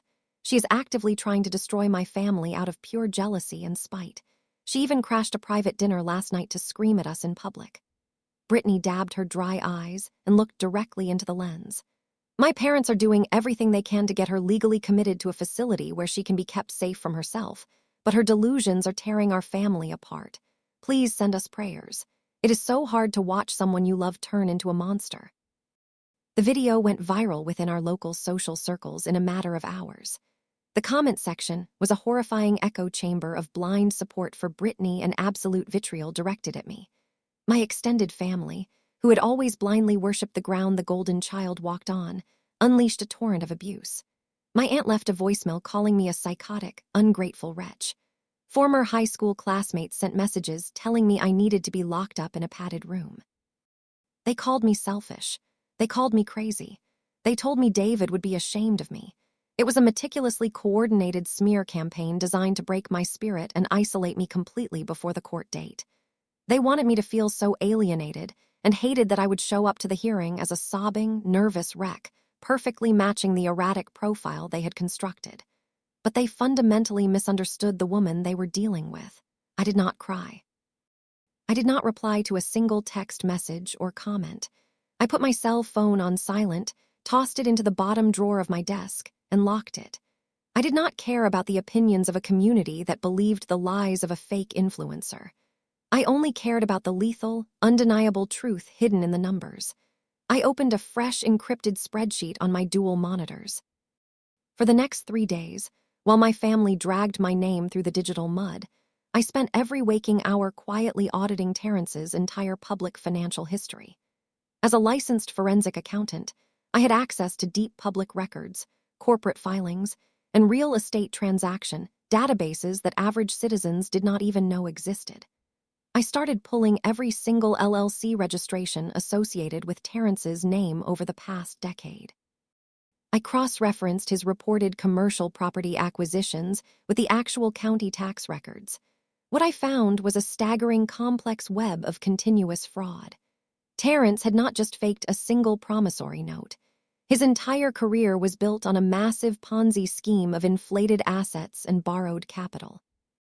He had been quietly moving money between 6 different shell corporations in Delaware, creating fake revenue streams to secure massive bank loans, and then using the new loans to pay off the interest on the old ones. He was completely insolvent. His firm had a negative net worth in the millions. My parents, I discovered through cross-referencing property records, had secretly taken out second mortgages on their own home just to bail him out of a failed commercial deal 2 years prior. That was why they were so desperate to steal my house. If Terrence went down, he was taking Gregory and Patricia into bankruptcy with him. I meticulously compiled every document, every fraudulent tax filing, and every fake property appraisal into a massive indexed digital file. I forwarded the entire dossier to Mr. Harrison and the federal agents assigned to my case. Let Brittany have her online sympathy. I was building a guillotine. The 72-hour deadline expired at exactly 6 a.m. on Thursday. I was already awake, sitting in my home office with a fresh cup of coffee, staring at the live security feed from 14 Wall Street. Mr. Harrison had coordinated everything perfectly with the building's on-site management team. As the digital clock on my monitor flipped to 6:01, I picked up my phone and called the head of security for the property. "Execute the lockout," I said simply. "Yes, ma'am," the security chief replied. Through the camera, I watched a team of 3 uniformed security guards and a master locksmith step off the elevator onto the 4th floor. They moved with quiet professional efficiency. Within 10 minutes, the electronic key card readers on Terrence's glass double doors were completely deactivated and reprogrammed. Heavy steel deadbolts were replaced. A massive glaring red notice of commercial property seizure was taped directly to the glass right over the gold lettering of Terrence's firm. The notice formally declared that due to the failure to satisfy the outstanding rent and the triggered penalty clauses, the landlord had officially taken possession of the premises. Every single item inside that office, the sleek desktop computers, the leather executive chairs, the filing cabinets filled with client contracts, and the private servers containing all of his fraudulent accounting data, now legally belonged to me. At 8:30, the elevator doors opened again. Terrence stepped out. He looked absolutely dreadful. His normally pristine suit was wrinkled, his tie was loose, and he had dark, heavy bags under his eyes. He was holding his cell phone to his ear, arguing aggressively with someone on the other end, likely the bank or his cheap lawyer, Leonard. He marched up to his office doors and swiped his keycard. The reader flashed a hard, angry red. The doors did not budge. Terrence stopped talking on the phone. He frowned, swiping the card again. Red. He swiped it a third time, faster and harder. Red. He grabbed the heavy metal handles and yanked them violently. The doors were sealed shut. Then he finally looked up and read the new red notice taped to the glass. Through the high-definition feed, I watched the exact moment his entire world collapsed. His mouth fell open. He dropped his briefcase. It hit the carpeted floor with a heavy thud, bursting open and spilling meaningless papers everywhere. He pressed both hands against the glass, staring into his dark, inaccessible office like a man watching his house burn to the ground. He started pounding his fists against the thick, reinforced glass, screaming at the top of his lungs. The audio feed picked up his frantic, desperate voice echoing down the empty hallway. "Open the door! Open the door right now!" Two of the building's armed security guards quickly stepped off the nearby service elevator. They approached him calmly but firmly, placing their hands on their utility belts. "Mr. Jackson," the lead guard said, his voice echoing over the feed. "You need to step away from the glass. You are officially locked out of the premises for failure to pay rent. You are trespassing." Terrence spun around, his eyes wild and bloodshot. "You cannot do this to me. I have clients. I have a massive federal loan clearing this week. Let me inside to get my servers. I just need my hard drives." He was not panicked about losing his office chairs. He was panicked because those servers held the unencrypted ledgers of his shell corporations. The very evidence the FBI would be looking for was now locked inside a room he could not access. The servers, computers, and all physical assets inside the suite have been legally seized by the building ownership to cover your massive arrears, the guard explained flawlessly, quoting the exact legal phrasing Mr. Harrison had prepared.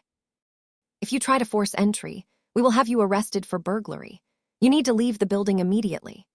Terrence looked like he was going to throw a punch, but he realized he was completely outmatched. His breathing became incredibly shallow and rapid. He was hyperventilating, clutching at his chest as the sheer weight of his absolute ruin crushed the breath out of his lungs. His multi-million-dollar image, his arrogant facade, his entire fraudulent empire wiped out before 9 in the morning. The guards escorted him to the elevator. Terrence stumbled inside, holding his head in his hands, completely broken. I switched camera feeds, tracking him as he was marched through the opulent marble lobby of 14 Wall Street. The morning rush hour was in full swing. Dozens of highly successful financial professionals watched as he was publicly frog-marched out of the revolving doors by armed security. He stumbled out onto the busy sidewalk, the cold morning wind hitting his face. He leaned against a concrete planter, gasping for air, looking up at the towering skyscraper. He was a king exiled from his own fake kingdom. I sat back in my chair, taking a slow sip of my coffee. Terrence pulled out his phone, his hands shaking violently, undoubtedly calling my parents to demand they push the conservatorship hearing as fast as possible. He had absolutely no idea that the anonymous corporate landlord, who just seized his entire life, the one legally holding the keys to his office and all his heavily guarded secrets, was the same grieving widow he was trying to destroy. I spent the rest of the morning at the Manhattan Trust firm, sitting across from Mr. Harrison in his glass-walled conference room as we meticulously reviewed the final defense exhibits for the upcoming conservatorship hearing. My house in the suburbs was completely empty, locked down tight. At exactly 2 in the afternoon, my encrypted cell phone delivered a sharp, vibrating alert. It was a perimeter breach notification from my smart home security system. The motion sensors had detected unauthorized movement. I held up a hand to stop Mr. Harrison mid-sentence and opened the live camera feed on my tablet. There, creeping across my manicured back lawn, were Terrence and Brittany. They looked like absolute shadows of their former selves. Terrence was still wearing the wrinkled suit from his public eviction that morning, his tie completely gone, his collar torn open. He looked feral, sweating profusely in the cool afternoon air. Brittany was dressed in dark athletic wear, constantly looking over her shoulder with nervous, jerky movements, her face pale and terrify. Terrence walked up to the heavy glass of my back patio door. He picked up a large decorative stone from my garden bed. He did not even hesitate. He smashed it violently through the reinforced glass. The loud, sharp sound of shattering glass echoed through my tablet speaker, startling Mr. Harrison. Terrence reached his bleeding arm through the jagged hole, unlocked the deadbolt from the inside, and pulled the door open. Mr. Harrison leaned over the table, staring at the screen in absolute disbelief. "Good heavens, Naomi," he whispered, his eyes wide. "They are actually breaking into your home. I will call the local police department right now. We can have patrol cars there in 3 minutes to arrest them for burglary." I reached out and pushed his hand away from his desk phone. "No," I said firmly, my eyes locked on the high-definition screen. "Do not call the local police. A simple breaking and entering charge in a municipal court is entirely too small for the trap I am building. If the local cops arrest them now, my parents will just post their bail by tonight, and it will unnecessarily complicate the federal mandates. Let them dig the hole deeper. I want all of this on the federal record to prove their absolute financial desperation." I switched the camera angles, tracking their movements as they invaded my private sanctuary. They were frantic, tearing through my belongings with the messy, sloppy energy of drug addicts looking for a quick score. Terrence had clearly realized that his business was gone, his investors had fled, and the bank had frozen whatever meager funds he had left. He needed liquid cash immediately, likely to retain a criminal defense attorney for the impending fallout he could sense coming. Brittany sprinted straight upstairs to my master bedroom. I watched the camera feed from my ceiling smoke detector as she tore my closet apart. She was yanking clothes off hangers and pulling out shoe boxes, crying hysterically while she committed the crime. She was grabbing anything she thought held value, shoving my remaining designer shoes, some silk scarves, and a few silver picture frames into a heavy black garbage bag she had brought from her own home. She looked absolutely pathetic, a far cry from the arrogant woman who had humiliated me at the luxury restaurant just 2 nights prior. Downstairs, Terrence practically destroyed my home office. He swept everything off my desk with a violent swipe of his arm, pulling out drawers and dumping my files onto the floor. He was desperately searching for cash, bearer bonds, or perhaps the original copies of David's financial records to somehow prove his forged debt was real. He found a small metal lockbox where I used to keep petty cash and smashed it open with a heavy brass paper weight. It was completely empty, of course. I had moved all valuables to a secure bank vault days ago. Terrence let out a loud scream of pure frustration, kicking my mahogany desk so hard he stumbled backward and fell onto the rug. He scrambled back to his feet, grabbed my backup laptop, a cheap wiped machine I used for basic internet browsing, and shoved it under his arm. He yelled upstairs for Brittany to hurry up, his voice cracking with panic. They ran back out through the shattered patio door, their arms full of garbage bags containing shoes, cheap electronics, and silver trinkets. They scrambled across the lawn and climbed over the back fence like common thieves, terrified of their own shadows. They had broken multiple state laws and committed a felony burglary just to steal maybe $1,000 worth of pawnable items to survive the weekend. I saved the high-definition video files directly to my secure cloud server and forwarded them instantly to the FBI Fraud Division agent working on my case.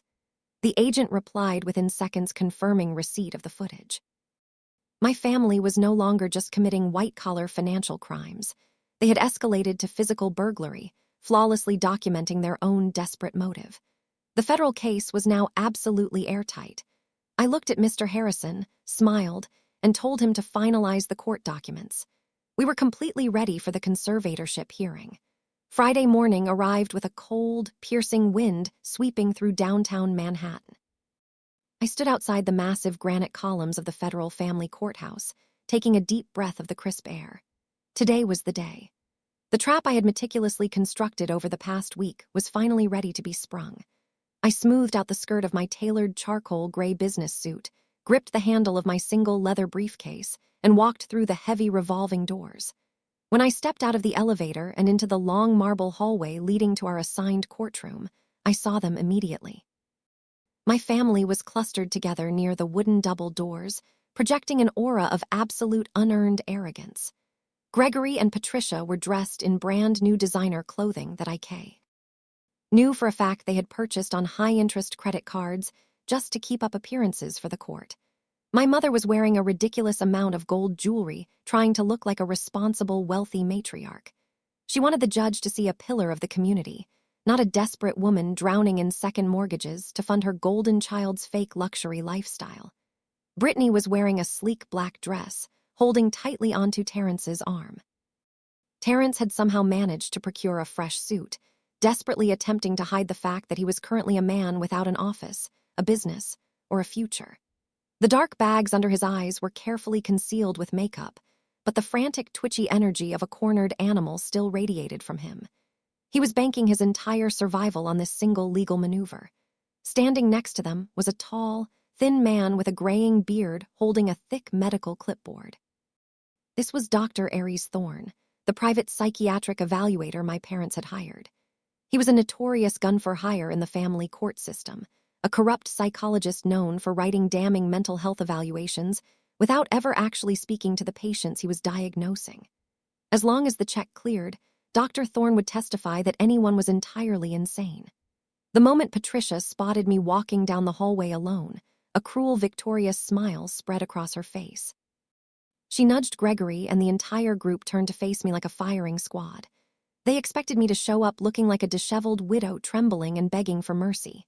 Instead, I walked toward them with the perfect icy composure of a corporate executive arriving at a hostile takeover. I carried no lawyer by my side, only the heavy leather briefcase that held their complete destruction. "Well, look who decided to show up," my father, Gregory, sneered, his voice echoing loudly in the quiet corridor. "We thought you might have locked yourself in the house after your little public meltdown the other night." I stopped a few feet away from them, keeping my grip steady on the leather briefcase. "I would not miss this for the world, Dad," I said smoothly. Brittany crossed her arms, looking me up and down with blatant disgust. "You should have just wired the money to Terrence when you had the chance, Naomi. Now you are going to lose everything. Dr. Thorne here has thoroughly reviewed your erratic public behavior and your absolute refusal to honor David's debts. He's going to explain to the judge exactly how far gone you really are. Once they stamp the conservatorship, we are taking control of your house by 5:00 today." Terrence stepped forward, leaning in close, trying to intimidate me. "It is over, Naomi," he hissed, his breath smelling of stale coffee and pure anxiety. "You thought you could play games with my money, but I always win. You are walking out of here today as a legal ward of the state." I looked directly into Terrence's bloodshot eyes. He was so incredibly stupid. He thought this courtroom was his salvation, completely unaware that the federal agents I had been communicating with were already stationed inside the building, waiting for the perfect moment to strike. Before I could respond, the heavy wooden doors of the courtroom swung open. A uniformed bailiff stepped out into the hallway. "Case number 409, the bailiff announced loudly. "In the matter of the emergency conservatorship petition for Naomi, all parties may now enter the courtroom. Honorable Judge Miller is presiding." My mother patted Dr. Thorne's arm and shot me one final triumphant glare before leading the group inside. Terrence bumped his shoulder aggressively against mine as he walked past. I let them go first. I took one last steadying breath, feeling the solid weight of the evidence inside my briefcase. I followed them into the courtroom, absolutely ready to burn their entire world to the ground. There would be no escape, no second chances, and absolutely no mercy for any of them. I walked down the center aisle of the courtroom, my heels clicking softly against the polished hardwood floor, and took my seat at the empty defense table. I placed my leather briefcase on the heavy oak desk and folded my hands neatly in my lap. Across the aisle at the petitioner's table, my parents, Brittany, Terrence, and their cheap lawyer, Leonard Clark, were practically buzzing with nervous excitement. Judge Miller, a stern-looking woman in her late 50s, entered the room and took her seat at the high bench. She slammed her wooden gavel once, bringing the room to an immediate heavy silence. She adjusted her glasses, looked down at the thick file my parents had submitted, and signaled for the petitioners to begin their opening statements. Leonard Clark stood up, buttoning his ill-fitting suit jacket. He walked toward the center of the room, putting on a face of deep theatrical concern. "Your Honor," Leonard began, his voice dripping with fake sympathy. "We are here Ode because a family is desperately trying to save one of their own. Since the sudden and tragic passing of her husband, the respondent Naomi has suffered a catastrophic break from reality." Leonard paced back and forth, gesturing dramatically toward me. He painted a picture of a woman completely unhinged by grief. He described the incident at the luxury restaurant, twisting the facts entirely. He told the judge that I had crashed a private business dinner, screaming hysterically at my family, and hallucinating that I was a multimillionaire. He claimed I was waving a fake credit card around, demanding expensive champagne I could not possibly afford, and publicly insulting the people trying to keep me off the streets. "To support these heartbreaking claims, Your Honor," Leonard continued, "we call our first witness, Dr. Aries Thorne." The corrupt psychologist stood up, walked to the witness stand, and placed his right hand on the Bible. He swore to tell the truth, the whole truth, and nothing but the truth. It was a complete joke. He sat down and adjusted the microphone. Dr. Thorne spoke with a smooth, practiced authority. He claimed he had thoroughly reviewed accounts of my behavior provided by my family. Without ever having spoken a single word to me in his entire life, he confidently diagnosed me with acute grief-induced psychosis and severe financial delusions. He told Judge Miller that I was entirely detached from reality, suffering from grandiose hallucinations regarding my personal wealth. "In my professional medical opinion," Dr. Thorne stated gravely, "Naomi is in immediate danger to her own financial well-being. She is entirely incapable of managing her assets. If left to her own devices, she will squander her remaining savings and end up homeless. It is my strong recommendation that her parents, Gregory and Patricia, be granted full conservatorship to protect her estate."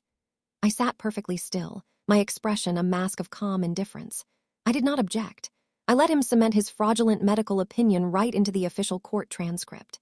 Leonard thanked the doctor and called his star witness to the stand, Terrence Jackson. Terrence practically strutted to the witness box. He placed his hand on the Bible and swore his oath. He sat down looking directly at me with a smug, victorious grin. He was entirely convinced that he was the smartest man in the building. "Mr. Jackson," Leonard prompted, "could you explain to the court the financial situation your sister-in-law is currently facing?" Terrence leaned into the microphone, his voice smooth and incredibly sincere. "It is a tragedy, Your Honor. David, Naomi's late husband, was a terrible businessman. He died, leaving her drowning in massive, unmanageable debt. To keep his startup afloat, David begged me for a $2 million loan from my own commercial real estate firm. I gave it to him because we are family." Terrence looked at the judge with wide, innocent eyes. "Now that David is gone, the creditors are circling. Naomi is about to lose her house. I had my legal team draft an emergency power of attorney so I could step in, negotiate with the banks, and save her home from foreclosure. But her delusions have made her paranoid. She thinks I am trying to steal from her. She's hoarding her last remaining pennies while I'm just trying to protect her from absolute ruin." It was a breathtaking performance. It was also textbook perjury. Every single syllable he uttered was a documented lie spoken under oath in a court of law.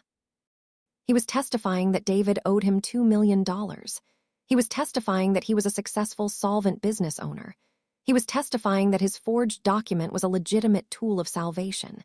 He was digging his grave so deep he would never see the sunlight again. "No further questions, Your Honor," Leonard said, smiling broadly. Terrence stepped down from the witness stand, adjusting his tie, looking incredibly proud of his fabricated testimony. He walked back to his table and sat next to Brittany, who squeezed his hand affectionately. They thought it was over. They thought they had just won the entire war. Judge Miller looked down at her notes, her expression unreadable. She then turned her gaze directly to me. I was sitting alone at the defense table, completely unbothered with no legal representation in sight. Naomi, the judge said, her voice echoing in the quiet courtroom. You have elected to represent yourself in this highly serious matter. Do you have anything to say in your defense against these severe allegations? I slowly reached out and placed my hand on the brass lock of my leather briefcase.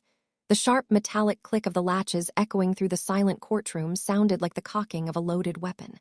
I did not scramble. I did not rush. I opened the lid with deliberate, calculated precision and pulled out a single neatly bound manila folder. I stood up from the defense table. I did not shed a single tear. My hands were perfectly steady, my posture rigid and unyielding. I smoothed the front of my charcoal gray suit and looked directly up at the high bench. Yes, Your Honor, I said, my voice projecting clearly and confidently across the room. I have a comprehensive defense against every single one of these fabricated allegations. Judge Miller looked at me, her brow furrowing slightly. She had just spent the last 20 minutes listening to a lawyer and a corrupt doctor describe a hysterical, mentally broken widow who was completely detached from reality. But the woman standing before her was speaking with the poised, articulate authority of a seasoned corporate executive. The stark contrast between their perjured testimony and my actual physical presence was immediate and jarring. Leonard Clark shifted uncomfortably in his chair at the petitioner's table. He leaned over and whispered something frantic to my father, Gregory. Terrence just crossed his arms trying to maintain his arrogant smirk, but his right leg began to bounce nervously under the wooden table. The confident facade was already beginning to crack. Your Honor, I continued, maintaining unwavering eye contact with the judge. The petitioners have brought forward a paid medical professional to testify that I am suffering from grandiose financial delusions. They claim I am hallucinating personal wealth and that I am currently drowning in unmanageable debt. They argue that this supposed debt makes me an immediate danger to myself and necessitates the stripping of my fundamental civil liberties today. I stepped out from behind the defense table and walked slowly toward the center of the room, holding the folder at my side. However, I stated firmly, one does not need a psychiatric evaluation to disprove a financial delusion. One simply needs empirical documented proof of reality. I am a licensed forensic accountant, Your Honor. I deal exclusively in fact, figures, and verified paper trails. Therefore, I will not be submitting a counter-medical evaluation today. Instead, I ask the court to formally review my primary defense document. I held out the manila folder. The bailiff, a tall man in a crisp uniform, stepped forward, took the folder from my hands, and carried it up to the judge's heavy mahogany bench. I ask the court to enter this into the official record as Exhibit A, I announced, turning my body slightly so I could look directly at Terrence and my parents. Leonard Clark immediately stood up, his face flushed with sudden panic. Objection, Your Honor, he stammered loudly, raising his hand. The respondent has no legal counsel. She cannot simply submit unverified personal documents to contradict a sworn medical diagnosis. We have no idea what she just handed you. It could be a forged bank statement or another manifestation of her tragic psychosis. Judge Miller held up her hand, silencing Leonard instantly. You will have your chance to review the exhibit, Mr. Clark, the judge said sharply. Sit down. Leonard reluctantly sank back into his chair. Terrence stopped bouncing his leg, leaning forward with a sudden intense paranoia. He stared at the folder resting on the judge's desk like it was a live grenade. Judge Miller opened the manila folder. I watched her eyes scan the first page. The document inside was not a standard bank printout. It was not a personal spreadsheet. It was a massive, legally binding portfolio printed on heavy premium archival paper. Even from where Leonard was sitting across the room, he could clearly see the intricate anti-fraud watermarks embedded in the pages and the heavy gold foil embossed seals stamped at the bottom of every single sheet. That is a certified, notarized, and fully verified document directly from the executive offices of the Manhattan Trust Management firm, I explained, my voice ringing with absolute, undeniable authority. It is the largest, most heavily regulated private wealth management institution on the East Coast. That specific document was legally finalized and registered with the federal government earlier this week. Judge Miller put on her reading glasses. She flipped to the second page, her eyes scanning the bold, typed paragraphs. The courtroom was so incredibly quiet, you could hear the soft rustle of the thick paper as she turned the page. I watched the judge's expression shift. The stern, skeptical look she had worn since the hearing began completely vanished. Her eyebrows shot up toward her hairline. Her eyes widened behind her glasses. She looked up from the heavy document, staring down at me with absolute astonishment. "Miss Naomi," Judge Miller said, her voice dropping an octave, losing all of its previous judicial detachment. "Are these figures accurate? Are you presenting this as a current verified statement of your personal financial solvency?" I smiled a cold, terrifying smile that was aimed entirely at my family. "They are entirely accurate, Your Honor," I replied. My Mo. Her, Patricia, gripped the edge of her table, her knuckles turning white. Brittany looked at Terrence, pure panic flashing across her face. They had come to court expecting to conquer a helpless victim, but they were suddenly realizing they had walked straight into a slaughterhouse.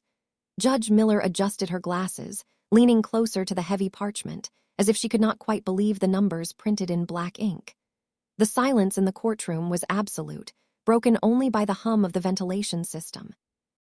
"Are you telling this court," the judge began, her voice steady but laced with unmistakable shock, "that you are the sole legal beneficiary of the David Trust, and that the verified liquid assets currently held within this trust total $86 million? "I am, Your Honor," I replied calmly. "And as you will see on page 4 of that same document, the trust also includes the absolute ownership of 2 major commercial real estate properties located directly in the Manhattan Financial District. My late husband was not a failure drowning in debt. He was a quiet, brilliant investor who secured my financial future perfectly.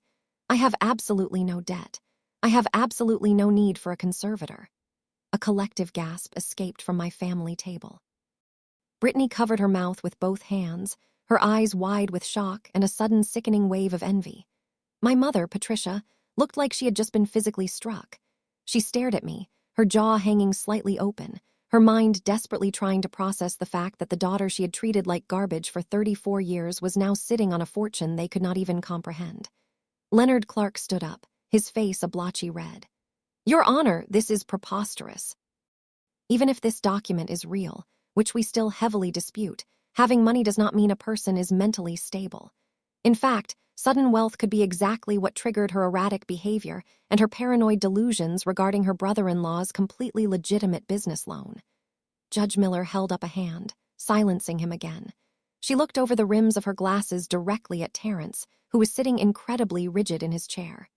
"Mr. Clark," the judge said sharply, "if your client is the successful commercial real estate broker he just testified to being under oath, and if he supposedly loaned David $2 million from his thriving operating fund, then why does the respondent's financial statement list him as a delinquent tenant?" Leonard froze. "Excuse me, Your Honor." I stepped forward, taking control of the narrative before Leonard could even attempt to formulate a lie. "If you turn to page 7, Your Honor," I said smoothly, pointing toward the heavy folder on the bench, "you will find the tenant manifesto for one of my newly acquired commercial properties, specifically the building located at 14 Wall Street." Terrence's head snapped up, his eyes locked onto mine, wide and wild. The arrogant smirk was completely gone, replaced by a look of dawning absolute horror. "As the new legal owner of that building," I continued, my voice echoing clearly across the room, "I recently had to execute a commercial lockout. The tenant occupying the 4th floor had defaulted on their lease. They were over 60 days behind on rent, unable to pay even their basic operating expenses. I had to legally seize all of their computer servers and office assets just yesterday morning." Judge Miller flipped to page 7. She read the highlighted section and then looked up, her gaze fixing like a laser beam on Terrence. "The delinquent tenant listed here," Judge Miller read aloud, her voice cold and commanding, "is a commercial real estate brokerage registered to Terrence Jackson." The color drained from Terrence's face so fast he looked like a corpse. His skin turned a sickly ashen gray. He slumped back in his wooden chair, the breath rushing out of his lungs in a ragged gasp. He finally understood the aggressive legal notice taped to his glass doors. The tripled rent, the sudden, brutal eviction that had completely destroyed his business less than 24 hours ago. It was not a faceless corporate landlord. It was me. I was the one holding the keys. I was the one who had locked him out on the street. "You," Terrence whispered, his voice trembling so violently it was barely audible. "It was you." Yes, Terrence, I said, looking down at him with absolute freezing contempt. It was me. You stood up there under oath and testified that you were a wealthy savior trying to rescue me from my husband's debts. But the reality is, you are a completely broke, failed broker who could not even afford to pay rent in a building that I now own. You have perjured yourself in a federal court to try and steal my home simply because you were desperate to cover your own massive financial failures. My father Gregory tried to speak, but the words died in his throat. Patricia looked at Terrence, the realization hitting her that the brilliant son-in-law she worshipped was actually completely insolvent. The entire foundation of their fake, luxurious reality had just shattered into a million irreparable pieces right in front of the judge. I did not give them a single moment to recover from the shock. While Terrence sat frozen in his wooden chair, gasping for air like a fish thrown onto dry land, I reached back into my leather briefcase. "Your Honor," I said, bringing the judge's attention back to the bench.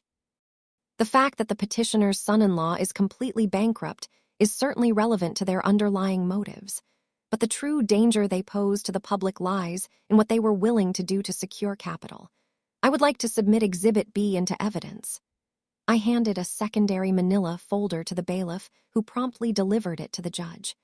"This is a certified copy of an emergency power of attorney," I explained smoothly.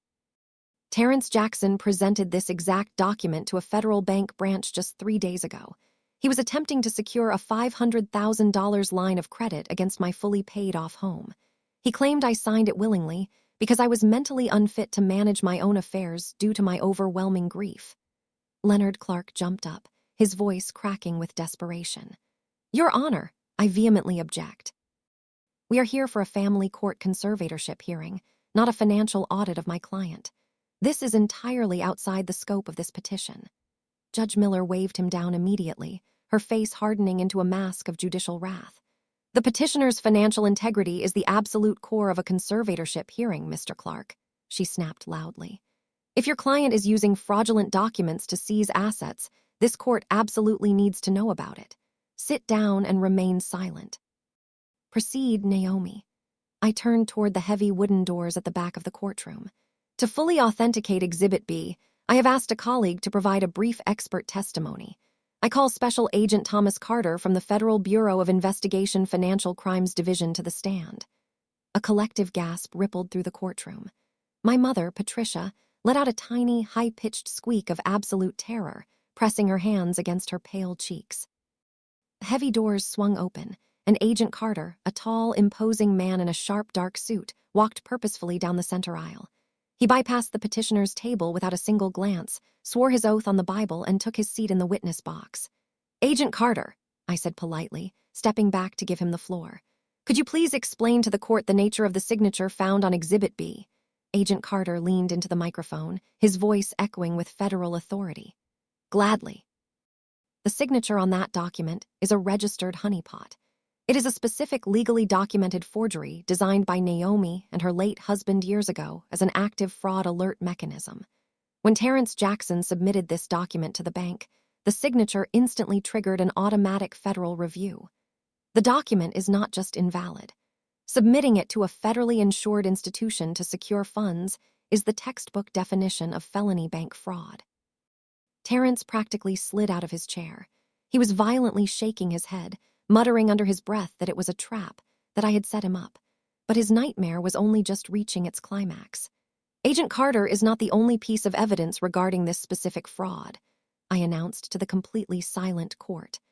"I also have a verified time-stamped audio recording taken directly from the security cameras hidden inside my living room. This recording captures the exact moment Terrence Jackson and his legal counsel, Mr. Clark, attempted to extort me using a forged promissory note." Leonard Clark turned the color of chalk. He grabbed his briefcase, looking like he wanted to sprint out of the building. Judge Miller leaned forward, her eyes wide with absolute fury. "Play the recording, Naomi," the judge ordered. I pulled a small digital audio player from my briefcase, placed it on my desk, and pressed play. The crystal-clear audio filled the room. It was Terrence's voice, arrogant and booming. He was bragging in explicit detail about setting up shell corporations in Delaware. He was laughing about taking out multiple commercial lines of credit under his brokerage name and inflating the value of his real estate portfolio. He proudly described wiring fraudulently obtained funds across state lines to wash the money. Then came the absolute death blow. The recording played the exact moment Terrence threatened me in my own home. "I will offer you a deal," asterisk his recorded voice sneered. "Wire me every single dollar of liquid cash you currently possess by tomorrow morning. If you give me whatever savings you have to help stabilize my company, I will hold off on seizing the house for another month. Refuse, and my lawyer here will start eviction and liquidation process on Friday." I pressed stop. The silence that followed was heavy, suffocating, and entirely permanent. The arrogant real estate broker who had marched into the courtroom expecting an easy victory had just been completely dismantled. He had confessed to bank fraud, wire fraud, extortion, and money laundering, all in his own words, broadcasted directly to a federal judge and an active FBI agent. His massive ego had finally destroyed him. The silence in the courtroom was so absolute that I could hear the erratic, shallow breathing coming from Terrence's chest. Judge Miller sat frozen behind her heavy mahogany bench, her eyes locked onto the digital audio player resting on my desk. The sheer audacity of what she had just heard completely stripped away any remaining shred of judicial neutrality. She took a deep breath, and when she finally spoke, her voice cracked like a whip. "Mr. Clark," Judge Miller said, her tone dripping with absolute venom. "You and your clients came into my courtroom today and attempted to weaponize the legal system against a perfectly sane, grieving widow. You presented a purchased, entirely fraudulent medical diagnosis from a corrupt doctor to strip away her civil liberties. And you did all of this while your star witness was actively committing severe federal crimes to cover his own massive financial incompetence." Leonard Clark was shaking so violently his knees were practically knocking together against the wooden table. He threw his hands up in a desperate gesture of surrender. "Your Honor, I swear to you, I had absolutely no knowledge of the bank fraud. I was only retained for the family court petition. I was lied to just like the court." "Save it for the state disciplinary committee, Mr. Clark," the judge snapped sharply. She picked up her heavy wooden gavel. "The emergency petition for the conservatorship of Naomi is hereby dismissed with extreme prejudice. Furthermore, I am ordering the court clerk to immediately forward the entire transcript of this hearing, along with the petitioner's sworn financial disclosures, directly to the district attorney for a full perjury investigation regarding Gregory and Patricia." The gavel came down with a deafening crack. The sound made my mother jump out of her seat. Gregory grabbed his chest, his face turning a dangerous shade of purple. They had volunteered their own financial records, and now those records were going to be scrutinized by criminal investigators. But the nightmare for Terrence was far from over. Agent Carter stood up from the witness box. He buttoned his dark suit jacket and looked directly down at Terrence. "Judge Miller is correct," Agent Carter announced, his voice carrying the full, terrifying weight of the federal government. "This family court matter is officially concluded. However, the federal investigation into Terrence Jackson is currently active and fully authorized." Right on cue, the heavy wooden doors at the back of the courtroom swung open. The heavy, measured footsteps of 2 United States Marshals echoed across the polished hardwood floor. They were massive, intimidating men, wearing dark tactical vests with federal law enforcement insignia clearly visible on their chests. They walked straight down the center aisle, their eyes locked entirely on the petitioner's table. They bypassed me completely, treating me exactly like the protected federal informant I had become. They approached the table where my family sat frozen in absolute terror. "Terrence Jackson," the lead marshal said, his voice deep and uncompromising. "You are under arrest for federal bank fraud, wire fraud, and criminal extortion. Please stand up and place your hands behind your back."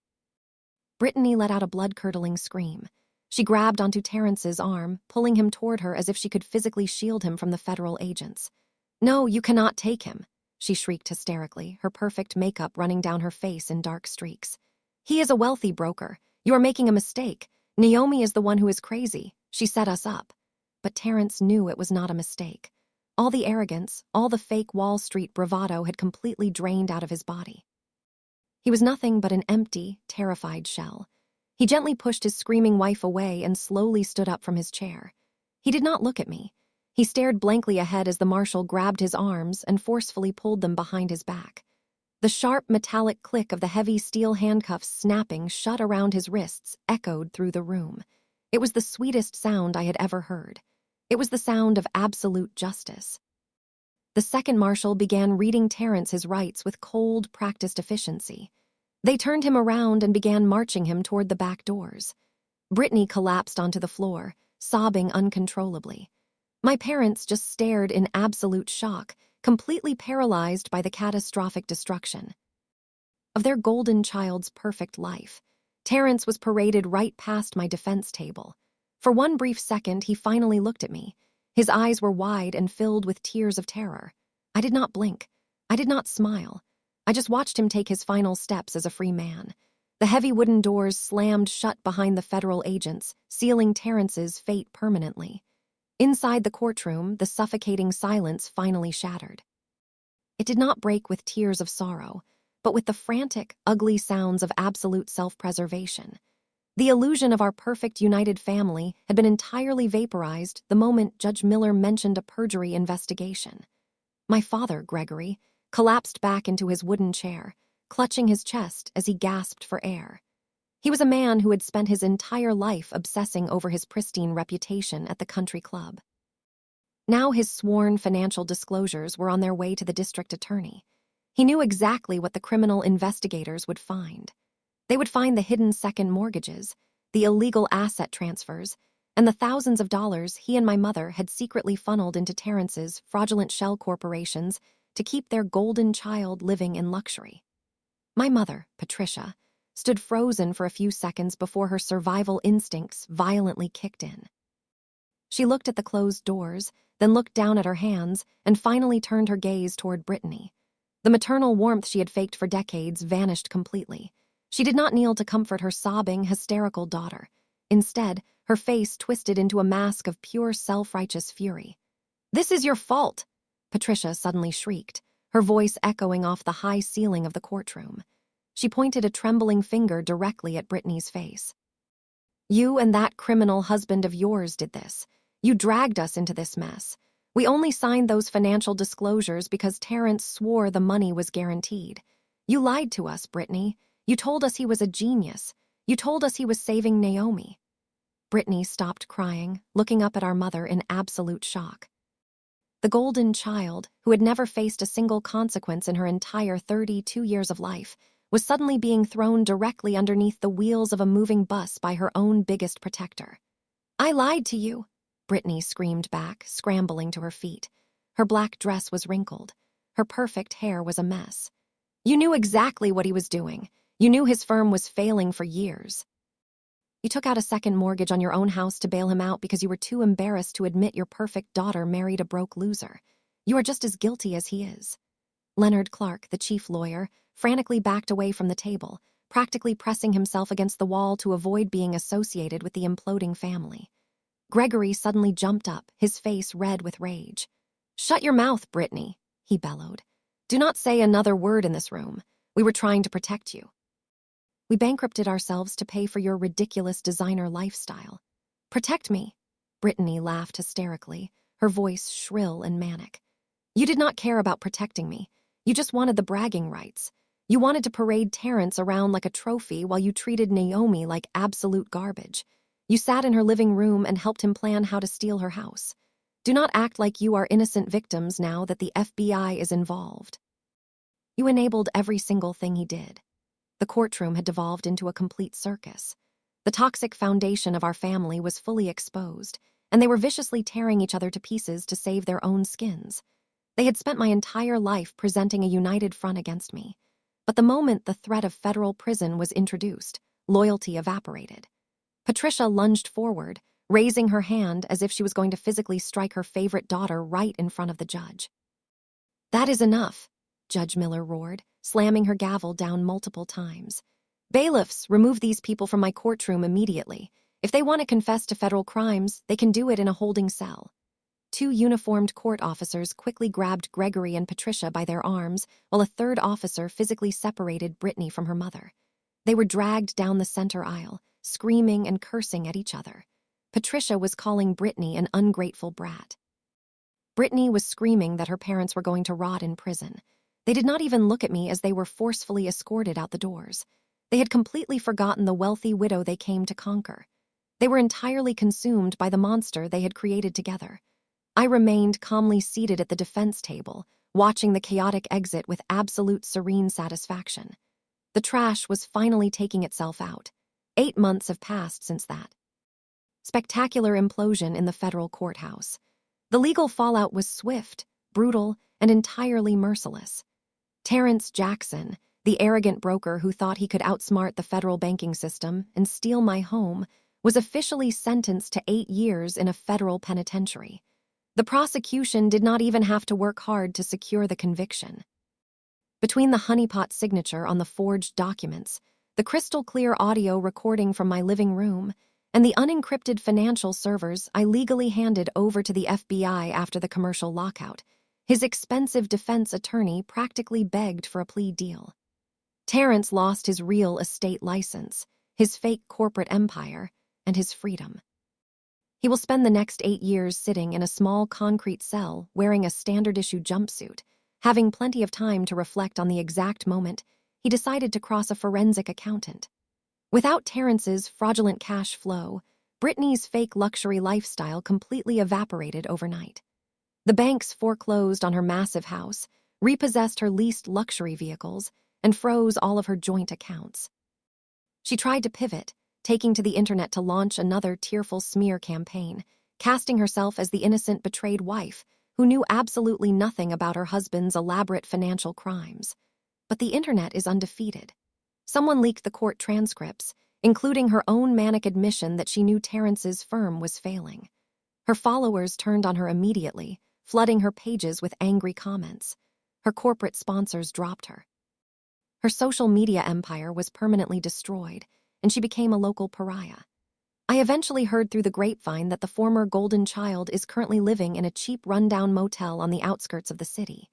She was even caught trying to pawn the exact same designer handbags she stole from my bedroom just to afford basic groceries.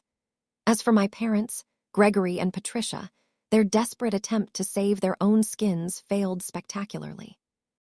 The district attorney launched a full perjury and financial fraud investigation based on the fake conservatorship documents they willingly submitted. To avoid serving actual jail time as co-conspirators, they had to liquidate almost everything they owned to pay exorbitant legal fees, restitution, and federal fines. They were forced to sell their pristine suburban home at a massive loss. The prestigious country club they loved so much permanently revoked their membership in disgrace. Their wealthy friends entirely shunned them, refusing to associate with admitted fraudsters.